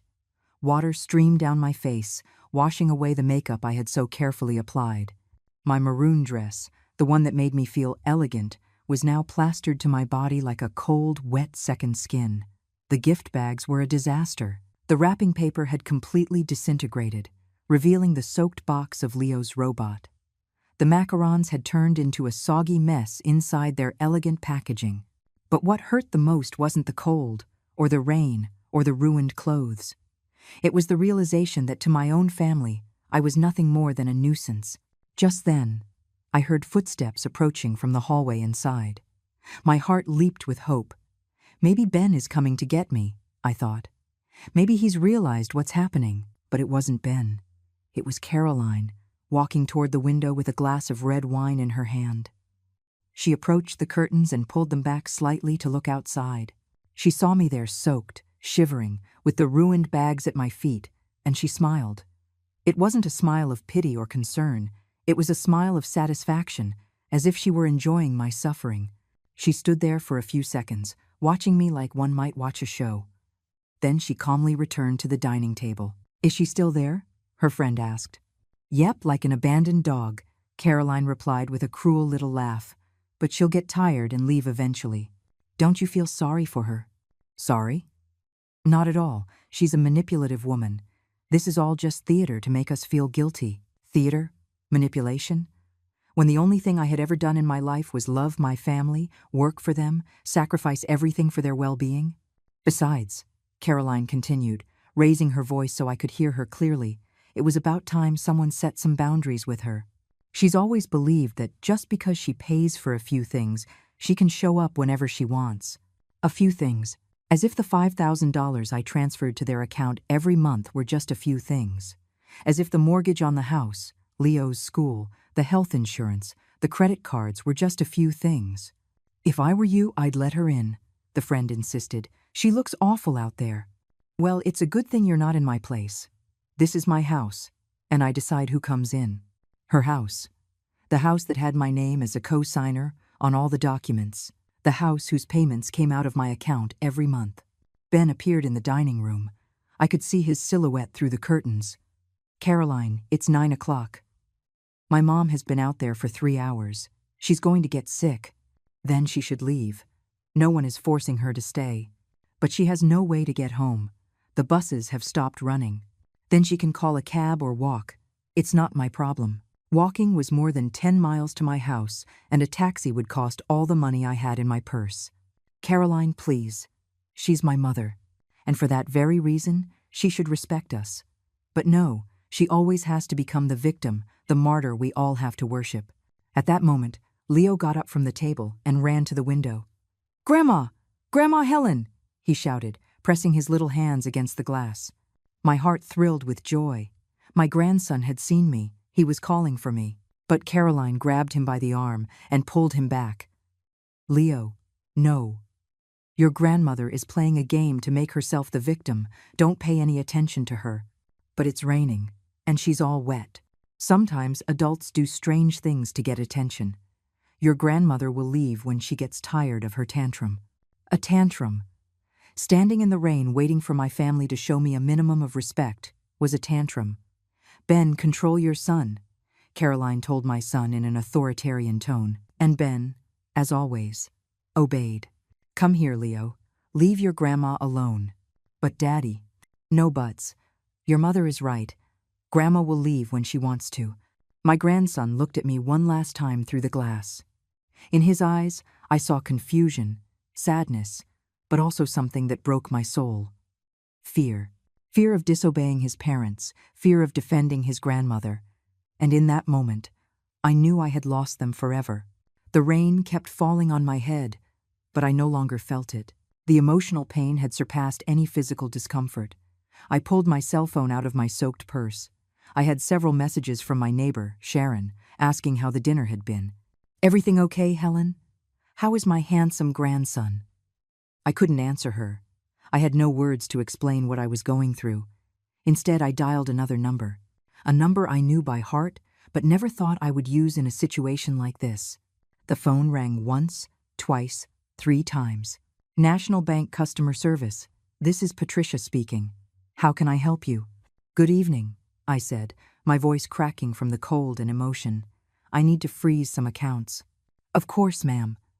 Can you please provide your account number and social security number?" My voice trembled. I didn't know if it was from the cold or from the decision I was about to make. With numb fingers, I entered the numbers the operator requested. "Perfect, Mrs. Helen Miller. I see that you are the primary holder on several accounts and a co-signer on several others. Which ones specifically do you need to freeze?" I took a deep breath. Through the window, I could see Caroline serving dessert to her guests. Leo was laughing at something one of the adults had said. Ben was making a toast with a glass of wine that probably cost more than I spent on groceries in a week. "All of them?" I replied with a firmness I didn't know I possessed. "I want to freeze all the accounts where I appear as the primary holder or co-signer." "I understand. May I ask the reason?" "It's for the official report." "Suspicion of unauthorized use." I lied without blinking. Very well. I see here we have the payroll account ending in 4587, the savings account ending in 2841, and the joint accounts ending in 7890 and 5432. You also appear as a cosigner on a mortgage and 2 credit cards. Do you wish to freeze everything? Every number she mentioned was a piece of my life. The payroll account where my pension was deposited, the savings I had built dollar by dollar over 40 years of work, the joint accounts where Ben had access for household expenses and Leo's education. Everything, I repeated. Ma'am, I must inform you that this means no one will be able to make withdrawals, transfers, or use the associated cards until you authorize the unfreezing. Are you sure? Through the window, I saw Caroline rise elegantly from the table, with the grace that only comes from years of not worrying about money. She headed toward the kitchen, probably to pour more wine, completely sure. Perfect. The process will take approximately 2 hours to take effect. Do you need anything else? Yes. I want you to email me confirmation of all the blocked operations. Of course. Your request has been logged with case number 789456. Anything else I can help you with? No, thank you. I hung up the phone with a strange sense of peace. For the first time in 3 hours, I smiled. I walked away from the window and went to the front door one last time. I rang the bell insistently, as if it were an emergency. This time, Caroline opened it, clearly annoyed. Helen, what part of you can't come in did you not understand? I just came to say goodbye, I said with a calm that unsettled her. Goodbye? Yes, I've gotten the message. I'm not welcome in this house. I could see her expression change slightly. Maybe she expected tears, pleading, drama. Well, I'm glad you finally understood. I just want you to know one thing, I continued with a serene smile. Starting tomorrow, you're going to have to learn to live on your own resources. What do you mean by that? Nothing important. Just that I think it's time for you and Ben to become fully responsible for your expenses. Caroline scoffed. Please, Helen, don't threaten me. We know you can't live without us, without Leo, without Ben. Your entire life revolves around this family. You're right. My life has revolved around you. But tonight, that changed. Oh, really? And what are you going to do? Go live alone with your cats? I'm going to be happy, I replied simply. How dramatic. Please. Ben appeared behind her. Mom, are you leaving? Do you need money for a taxi? The same son who had closed the door in my face was now worried about how I would get home. I don't need anything from you, son. Not anymore. Don't be like that, Mom. You know how Caroline is when she has guests. We'll talk tomorrow. There's nothing to talk about, Ben. Why are you being so strange? It's as if something happened to you. I burst out laughing. A bitter but liberating laugh. Yes, something did happen. I realized I've been wasting my life. Mom, don't exaggerate. I'm not exaggerating. I'm being realistic for the first time in years. Caroline grew impatient. All right, enough. If you're done with your soap opera, we have guests waiting. Of course. Go back to your dinner. Enjoy your perfect life. I turned and started walking toward the street. Mom, Ben shouted. How are you going to get home? That's not your problem anymore, I replied without turning back. I walked in the rain, soaked, with the ruined gift bags dangling from my arms. But for the first time all night, I felt light. I reached the main avenue and hailed a cab. The driver, an older man, looked at me with concern. Ma'am, are you okay? You're soaked. I'm perfect, I answered, and it was true. The entire ride home, I couldn't stop smiling.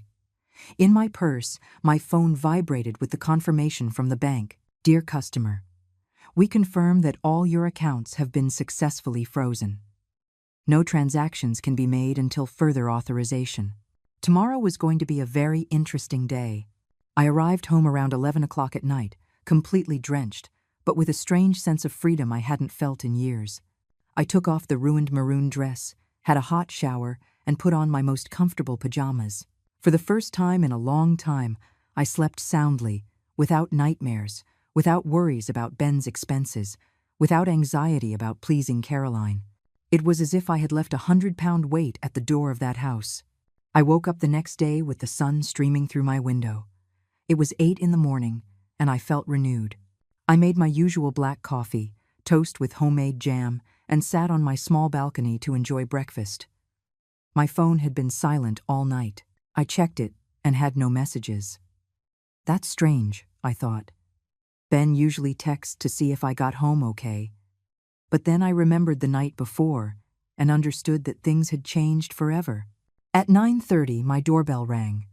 I looked through the peephole and saw my neighbor, Sharon, standing at the door with a bag of pastries.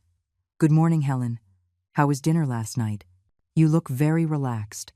I told her everything, every detail of my humiliation, every cruel word from Caroline, every moment in the rain. Sharon listened with her eyes growing wider and wider. "I can't believe they did that to you," she said, indignant, "after everything you've done for them." "I don't care anymore, Sharon. For the first time in my life, I made a decision just for me." "You froze all the accounts?" "All of them. And I don't plan on unfreezing them until they beg for my forgiveness on their knees." Sharon laughed. "I love this new Helen. It's about time." We were chatting when my phone started ringing like crazy. It was Ben. "Answer it," Sharon said with a mischievous grin. "This is going to be good." "Hello? Mom? What did you do?" "Good morning, son. How did you sleep?" "Mom, don't play dumb. The cards aren't working." Caroline went to the supermarket and all her purchases were declined. We went to the bank and they told us the accounts are frozen. "Oh, really? Why did you do that?" "Because it's my money, Ben, and I've decided I no longer want to share it with people who disrespect me." "Mom, don't exaggerate. Caroline was nervous about the guests. You know how she island?" "I know exactly how she island. That's why I made this decision." "But you can't do this. We have bills, commitments. Leo's school tuition is due today." "That's not my problem anymore." "What do you mean it's not your problem? He's your grandson." "My grandson who saw me in the rain yesterday and didn't lift a finger to help me."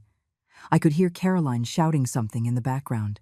"Caroline says that if you don't unfreeze the accounts, she's going to have to get a job." "What wonderful news. It's about time." "Mom, please, come to the house and we can talk." "I am not setting foot in that house until Caroline apologizes for treating me like a stray dog." "You're exaggerating." 3 hours in the rain is exaggerating?" Ben fell silent. "Mom, look," Caroline says.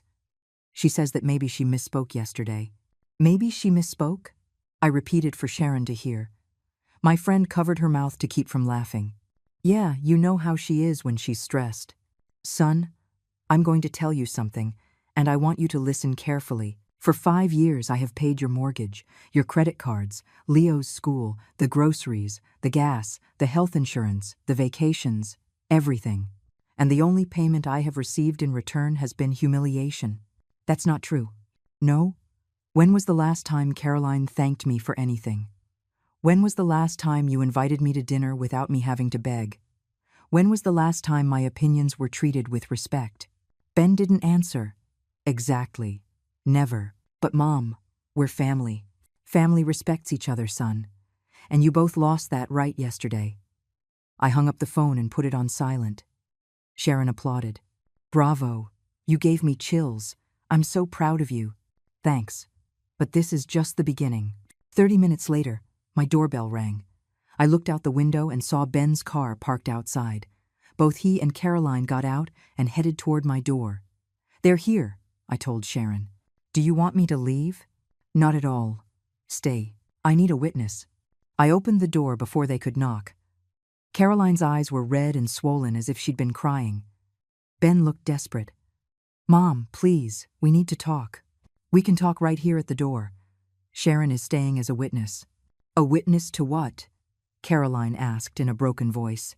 "To whatever you're about to say." Caroline took a step closer. "Helen, I am very sorry about yesterday. I was stressed with the guests, and I didn't think about the consequences of my words." "Which words specifically?" "Well, when I said for you to wait outside." "That's all?" Caroline looked at Ben, seeking help. "I'm also sorry for making you wait so long."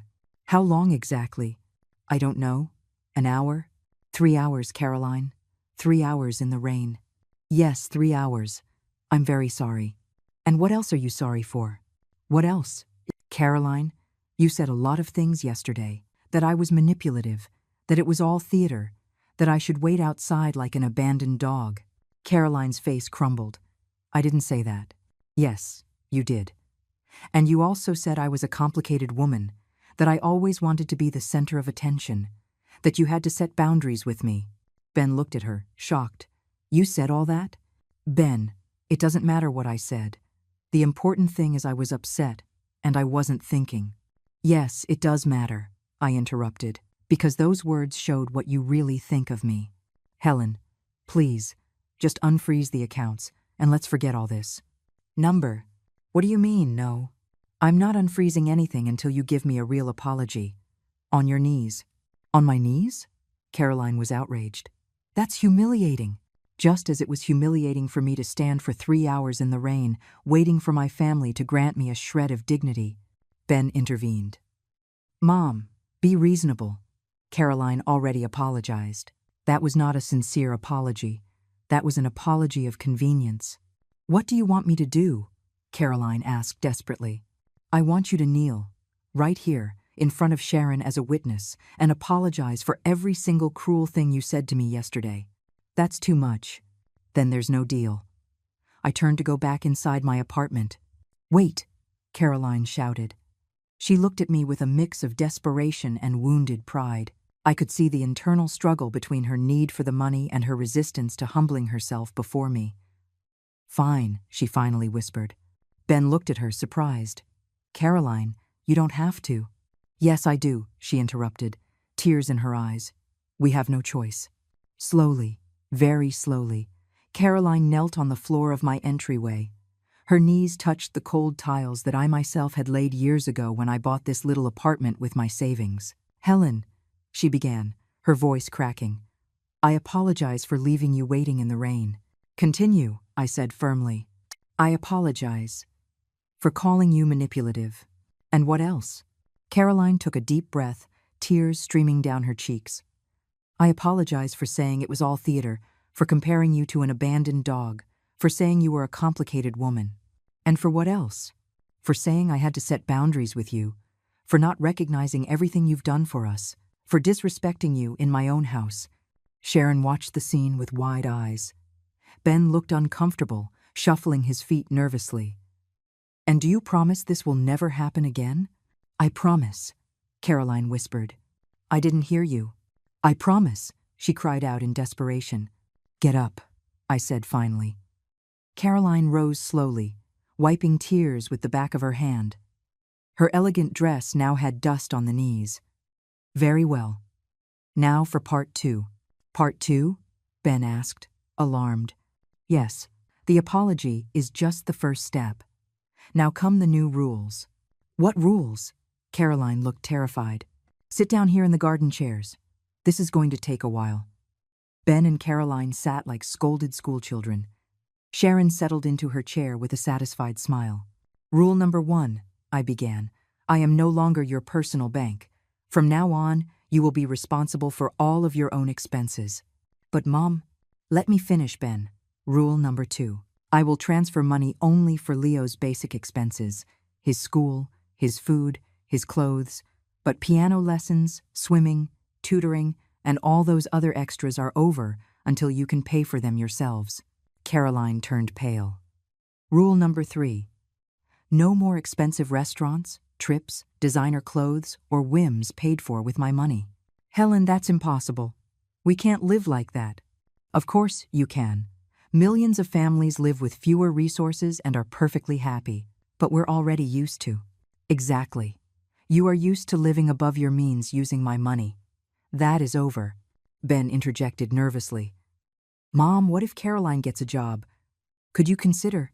Rule number 4, I continued, relentless. Caroline has 30 days to find a job.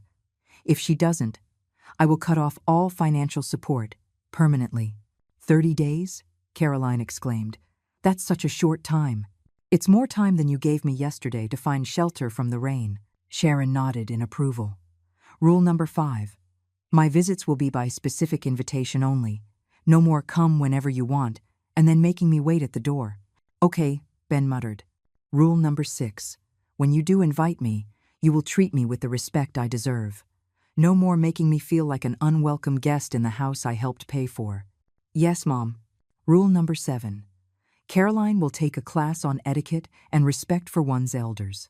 That's humiliating. As was listening to your comments yesterday, Caroline looked at Ben, pleading for help, but he was too scared to contradict me. Rule number 8. You will open a savings account where you will deposit 10% of any income you have. It's time you learn to be financially responsible. But if we don't have any income? Caroline protested. Then you had better find a job quickly. Rule number 9. No additional credit cards. The ones you have are sufficient. And rule number 10, I said with a smile, is the most important of all. What is it? They both asked in unison. A single act of disrespect, a single humiliation, a single derogatory comment toward me, and everything is over. Forever. No second chances. The silence was deafening. Caroline was crying silently. Ben looked defeated, and Sharon was smiling proudly. Do you agree to all the rules? I asked. Yes, Ben whispered. Caroline? Yes, she replied through her tears. Perfect. Sharon is a witness to this agreement. If you break it, she can confirm it. Helen, Caroline said in a pleading voice, when will you unfreeze the accounts? When I see real results. When Caroline gets a job. When you treat me with genuine respect.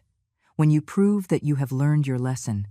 And in the meantime, you'll have to manage with whatever cash you have. Ben took out his wallet and checked it. I only have $20. And I have 5, Caroline added. Then you had better manage that money well, until things change. Caroline stood up from her chair, trembling. And if I don't find a job in 30 days? Then you will have to move to a cheaper place, take Leo out of private school, and live like normal people live. You can't do that to us. Of course I can. It's my money, and I decide how it's used. Ben approached me, his face pleading. Mom, please, be flexible. Caroline will change. You saw she apologized. She apologized because she had no other choice. A real apology, from true remorse, is very different. What do we have to do to make you truly forgive us? Caroline asked desperately. Prove to me over the next few months that you really value what I've done for you, that you respect me not for my money, but for being the matriarch of this family. We will, Ben promised. I hope so. Because this is your last chance. They left that afternoon, empty-handed and with their heads bowed. I watched them walk away through the window, talking amongst themselves with desperate gestures. Helen, Sharon said when they were gone, you are my hero. I wish all women our age had the courage you just showed. The following days were revealing. For the first time in years, my phone didn't ring constantly with requests for money, complaints about expenses, or Caroline asking for a little transfer for some whim. The silence was beautiful. Sharon came over for coffee every afternoon. Word had spread in the apartment building about what had happened, and my neighbors congratulated me for setting boundaries. Helen, we all knew that daughter-in-law of yours was bleeding you dry, said Mrs. Rosa from the 4th floor. But we never thought you'd have the guts to turn off the tap. On the 5th day, Caroline appeared at my door. Alone, she looked haggard, with deep dark circles under her eyes and her hair unkempt a far cry from the elegant, haughty woman of a week ago. Helen, can we talk? We can talk right here in the doorway. But it's private. Caroline, after listening to everything you said about me to your guests, I don't think there's anything private left between us. She bit her lower lip nervously. I've been looking for a job every day, and it's harder than I thought. I'm 35. I haven't worked in 8 years. I have no recent experience. Welcome to the real world. Helen, please. Ben is desperate. Yesterday he had to borrow money from his coworkers to buy food. And what have you done to help? I've been filling out applications, going to interviews. I don't mean that. I mean, what have you done to remedy the damage you caused me? Caroline fell silent. Exactly. Nothing. What do you want me to do? I want you to truly understand what you did. I want you to feel, even just a little bit, the humiliation you put me through. He already apologized. You knelt because you had no choice. But you haven't shown a single gram of genuine remorse. Caroline started to cry. What more do you want from me? I want you to go to every single person who was at your house that night and tell them the truth. Tell them you left me in the rain for 3 hours, that you treated me like an animal, that all of this happened because I am a woman who deserves respect. That's humiliating. Exactly.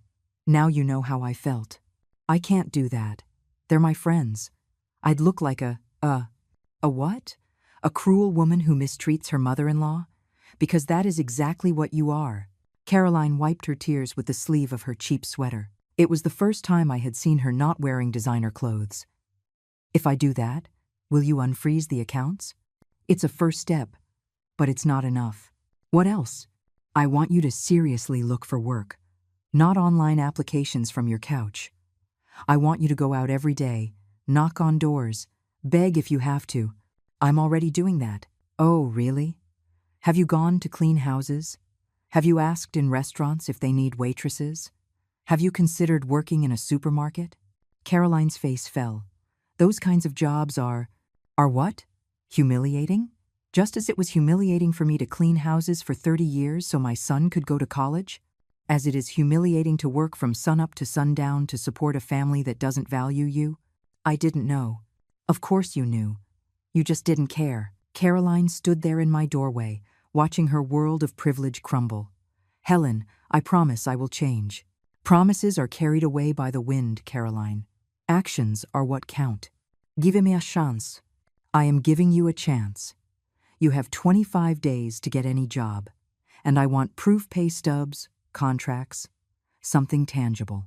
And if I can't find one, then Ben will have to decide if he wants to stay married to a woman who is not willing to contribute to their home. Caroline's eyes widened in panic. You would say that to him?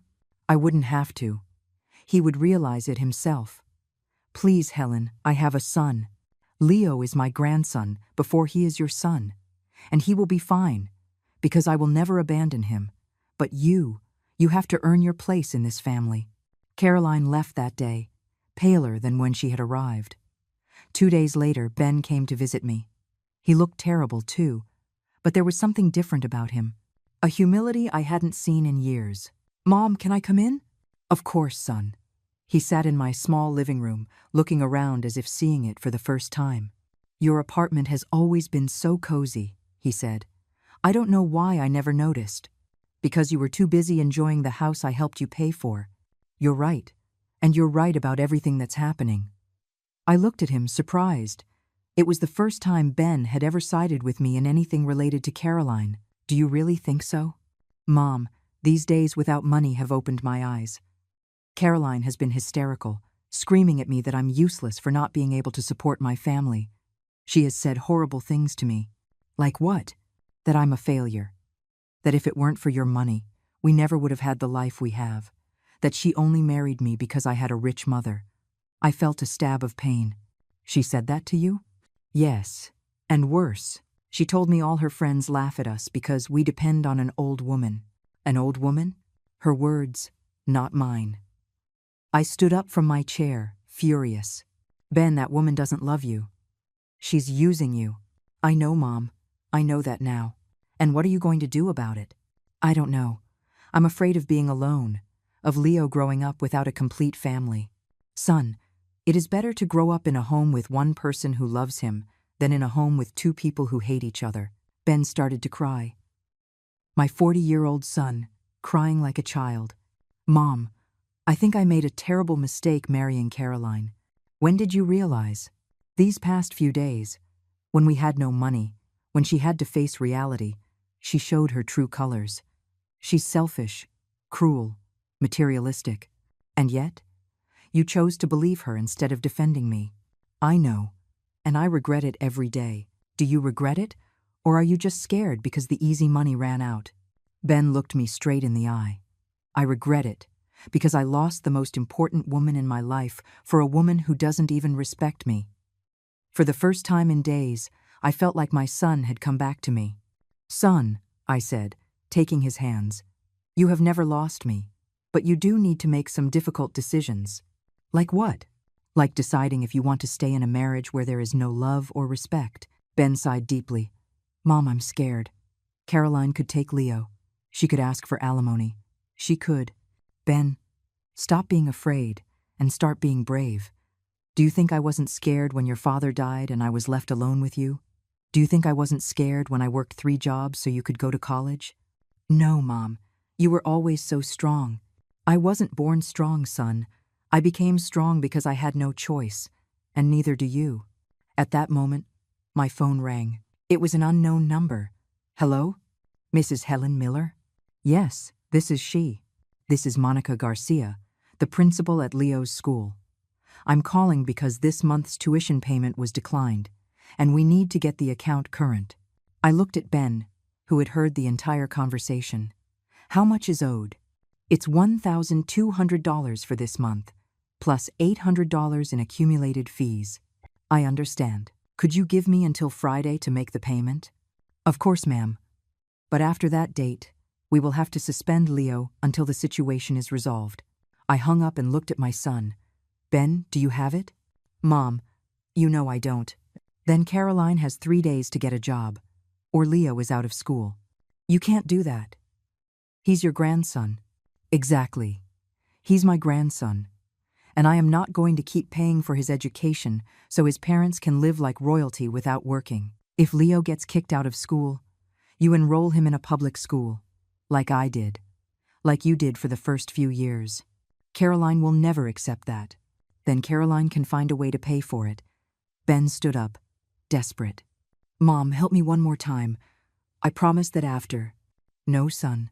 The promises are over. Only actions. What do you want me to do? I want you to take control of your life. I want you to tell Caroline that if she doesn't get a job in 3 days, the marriage is over. That's so drastic. You know what's drastic? Leaving your mother in the rain for 3 hours. That's drastic. Ben was quiet for a long time. Would you help me if I divorce Caroline? I would help you raise Leo, help you get a smaller apartment, help you start over, but with conditions. What conditions? First condition, no luxuries. A simple, modest, responsible life. I accept. Second condition, you will value my effort and my sacrifice. You will never take me for granted again. I accept. Third condition, if you ever remarry, your new partner will respect the place I have in this family. I accept it all, Mom. Very well. Then go home and talk to Caroline. Tell her she has 72 hours to get a job, or the marriage is over. And if she says no, then you'll have your answer about what kind of woman she really is. Ben left that afternoon with a mix of determination and nervousness. I waited, knowing the next few hours would be decisive. I didn't have to wait long. At 11 o'clock at night, Caroline appeared at my door in a fury. Open this door, Helen. I opened it to find her disheveled, her eyes red with rage. How dare you put ideas in Ben's head? What are you talking about? He told me that if I don't get a job in 3 days, he's going to divorce me. Ah, he told you that. Yes, and it's your fault. No, Caroline, it's your fault for being a selfish freeloader. I am not a freeloader. Oh no? When was the last time you worked? When was the last time you contributed financially to the household? I take care of the house. I take care of Leo. Leo is in school 8 hours a day, and you have a housekeeper that I also help pay for. Caroline was left without an argument. Helen, please, don't destroy my marriage. I'm not destroying anything. Your attitude is destroying it. What do you want from me? I want you to go out tomorrow and look for a job, any job, and get one before Friday. That's impossible. It's not impossible. It's difficult. There's a difference. And if I get one, will you unfreeze the accounts? I will start to contribute gradually. But it will never be like it was before. What does that mean? It means you will have to live primarily on what you earn. I will only help with Leo's basics. Caroline started to cry with frustration. It's not fair. You know what's not fair? That a 69-year-old woman has to work to support 2 able-bodied adults. But we need you. You don't need me. You need my money. There's a big difference. Helen, please. Caroline, I'm going to tell you something, and I want you to burn it into your brain. If you don't go out tomorrow and seriously look for a job, if you don't have a source of income by Friday, I will unfreeze the accounts for one reason only, to help Ben divorce you. Caroline's eyes widened in terror. You would do that? without hesitation, because my son deserves a woman who loves him, not one who uses him. I do love Ben. No, Caroline, you love the comfortable life that Ben can give you thanks to my money. That's not true. Then prove it. Get a job, support your family, and show that you can love Ben without my money in the picture. Caroline left that night, defeated, but with a clear ultimatum. The next morning, very early, I saw her leave her house dressed simply, carrying a folder of papers. For the first time in 8 years, Caroline was going out to look for a job. It was a start. Friday arrived faster than expected. I was having a quiet breakfast when the doorbell rang at 7 in the morning. It was Ben, with Leo by the hand and a small suitcase. "Mom, can we come in?" "Of course." "What happened?" "Caroline got a job," he said with a tired smile. "Waitress at a restaurant. She starts today." I felt a mix of surprise and pride. I hadn't expected her to actually do it. "So why do you have a suitcase?" "Because last night, Caroline and I had a very honest conversation. I told her we needed a fresh start, that I wanted us to go to couples therapy, that things had to change radically." "And what did she say?" Ben sighed deeply. "She said she would rather get a divorce than live like a middle-class woman, that she didn't marry me to work as a waitress and live counting pennies." "Seriously? She said that?" "Her exact words were, 'If your mother isn't going to maintain my lifestyle, then there's no point in us staying together.'" I was speechless. Caroline had shown her true colors without any pretense. "And what did you say to her?" "That she was right, that there was indeed no point in staying together if she was only with me for the money."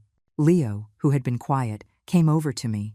"Grandma Helen, does Mommy not love me anymore?" I knelt down to his level. "Sweetheart, your mommy loves you very much. But sometimes adults can't live together because they think very differently. I'm going to live with you and Daddy?" His little eyes lit up. "You would like that?" "Yes, it always smells nice here, and you give long hugs." I felt my heart melt. "Son," I said to Ben, "are you sure about your decision?" "Completely. These last few days, I realized I've been living a lie. Caroline never loved me.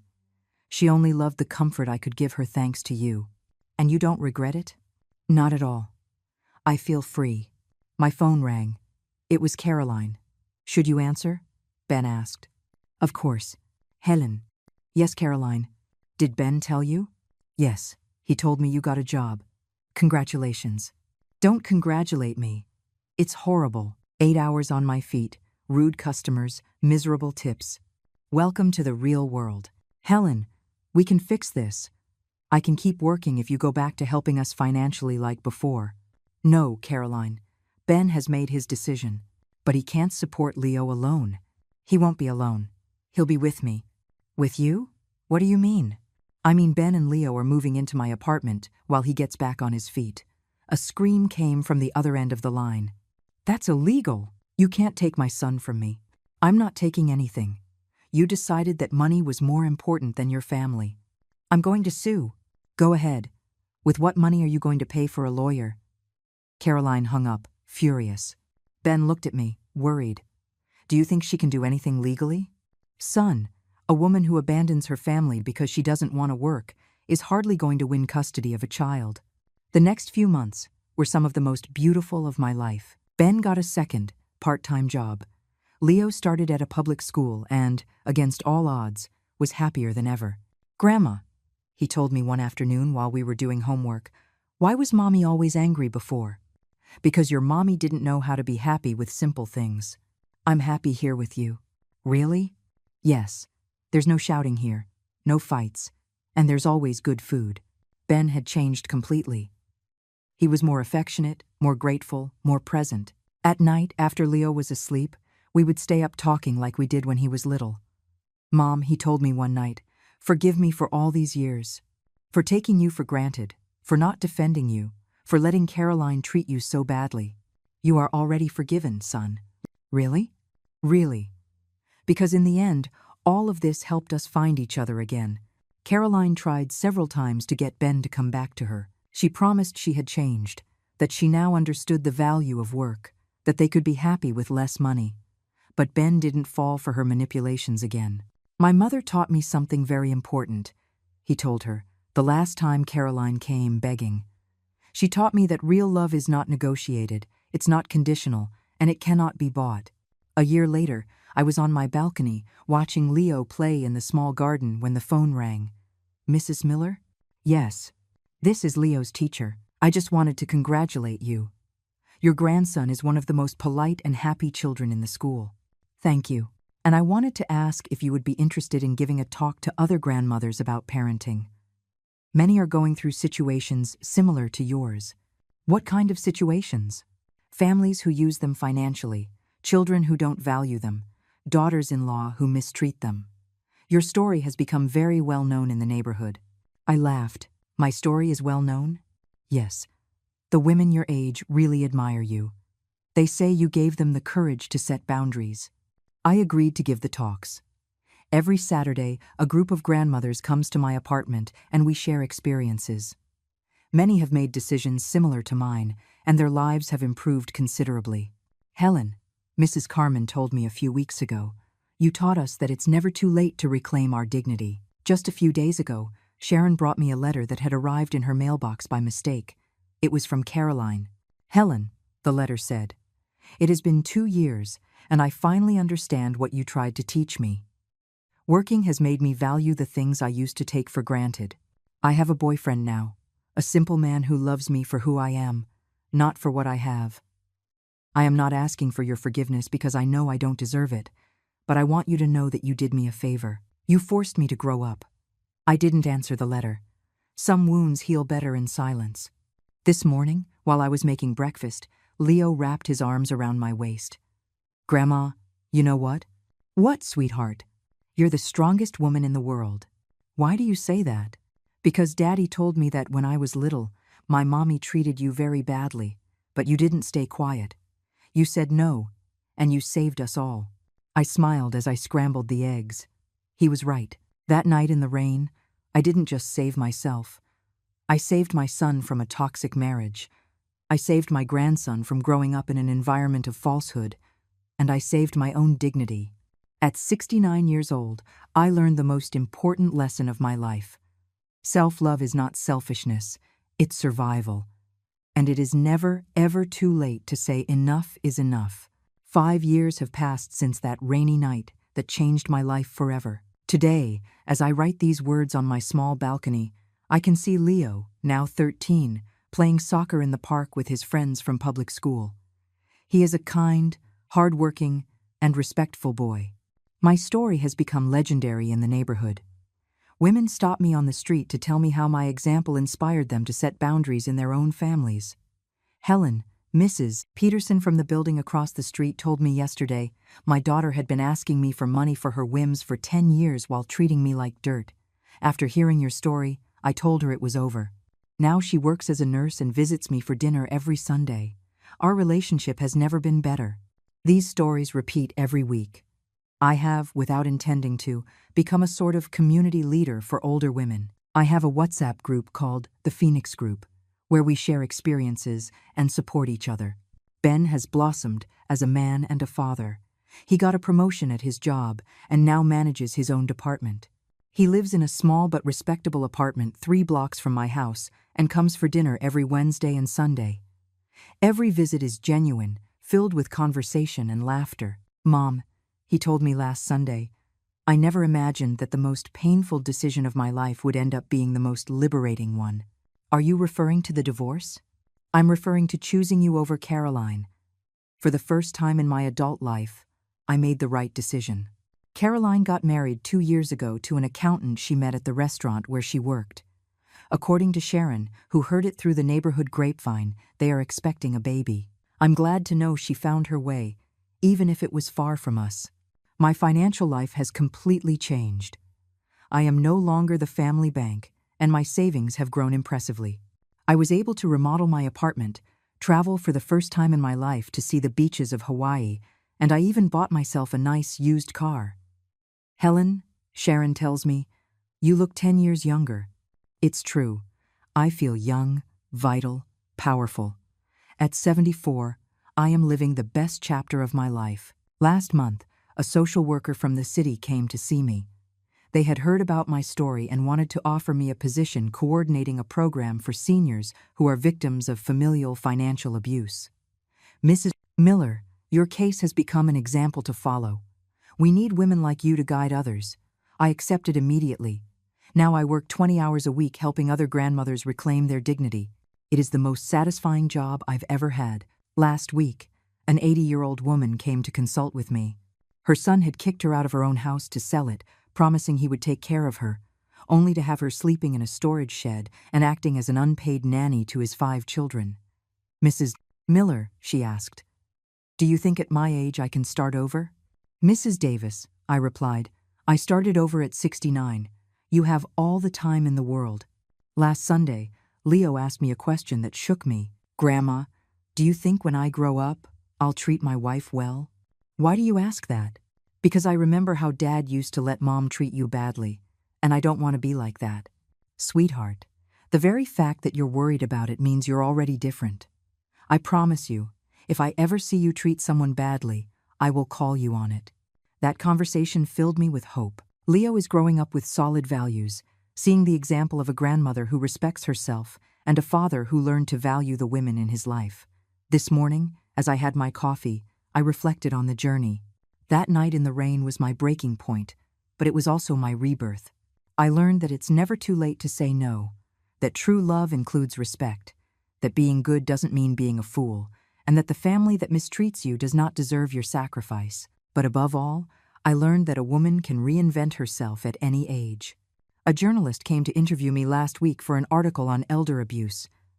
Mrs. Miller, she asked, what would you say to a woman who is living what you lived through? I would tell her that her dignity is worth more than any comfort, that it is better to be alone and at peace than accompanied and humiliated, and that it is never, ever too late to start over. Do you regret anything? I only regret that it took me so long to fight back. The article was published last week, and my phone hasn't stopped ringing. Last night, while helping Leo with his math homework, he told me something that filled my heart. Grandma, my teacher asked us to write about our favorite hero. And who are you going to write about? About you. Me? Why? Because you're the only person I know who turned sadness into strength. Today, 5 years after that night that changed my destiny, I can say with certainty that I was brave, that I chose my dignity over comfort, that I saved not only my life, but the lives of my son and my grandson. And every time I see an older woman walking with her head held high, setting boundaries, respecting herself, I feel that my story was worth it. Because sometimes, a single woman who says enough can change the world.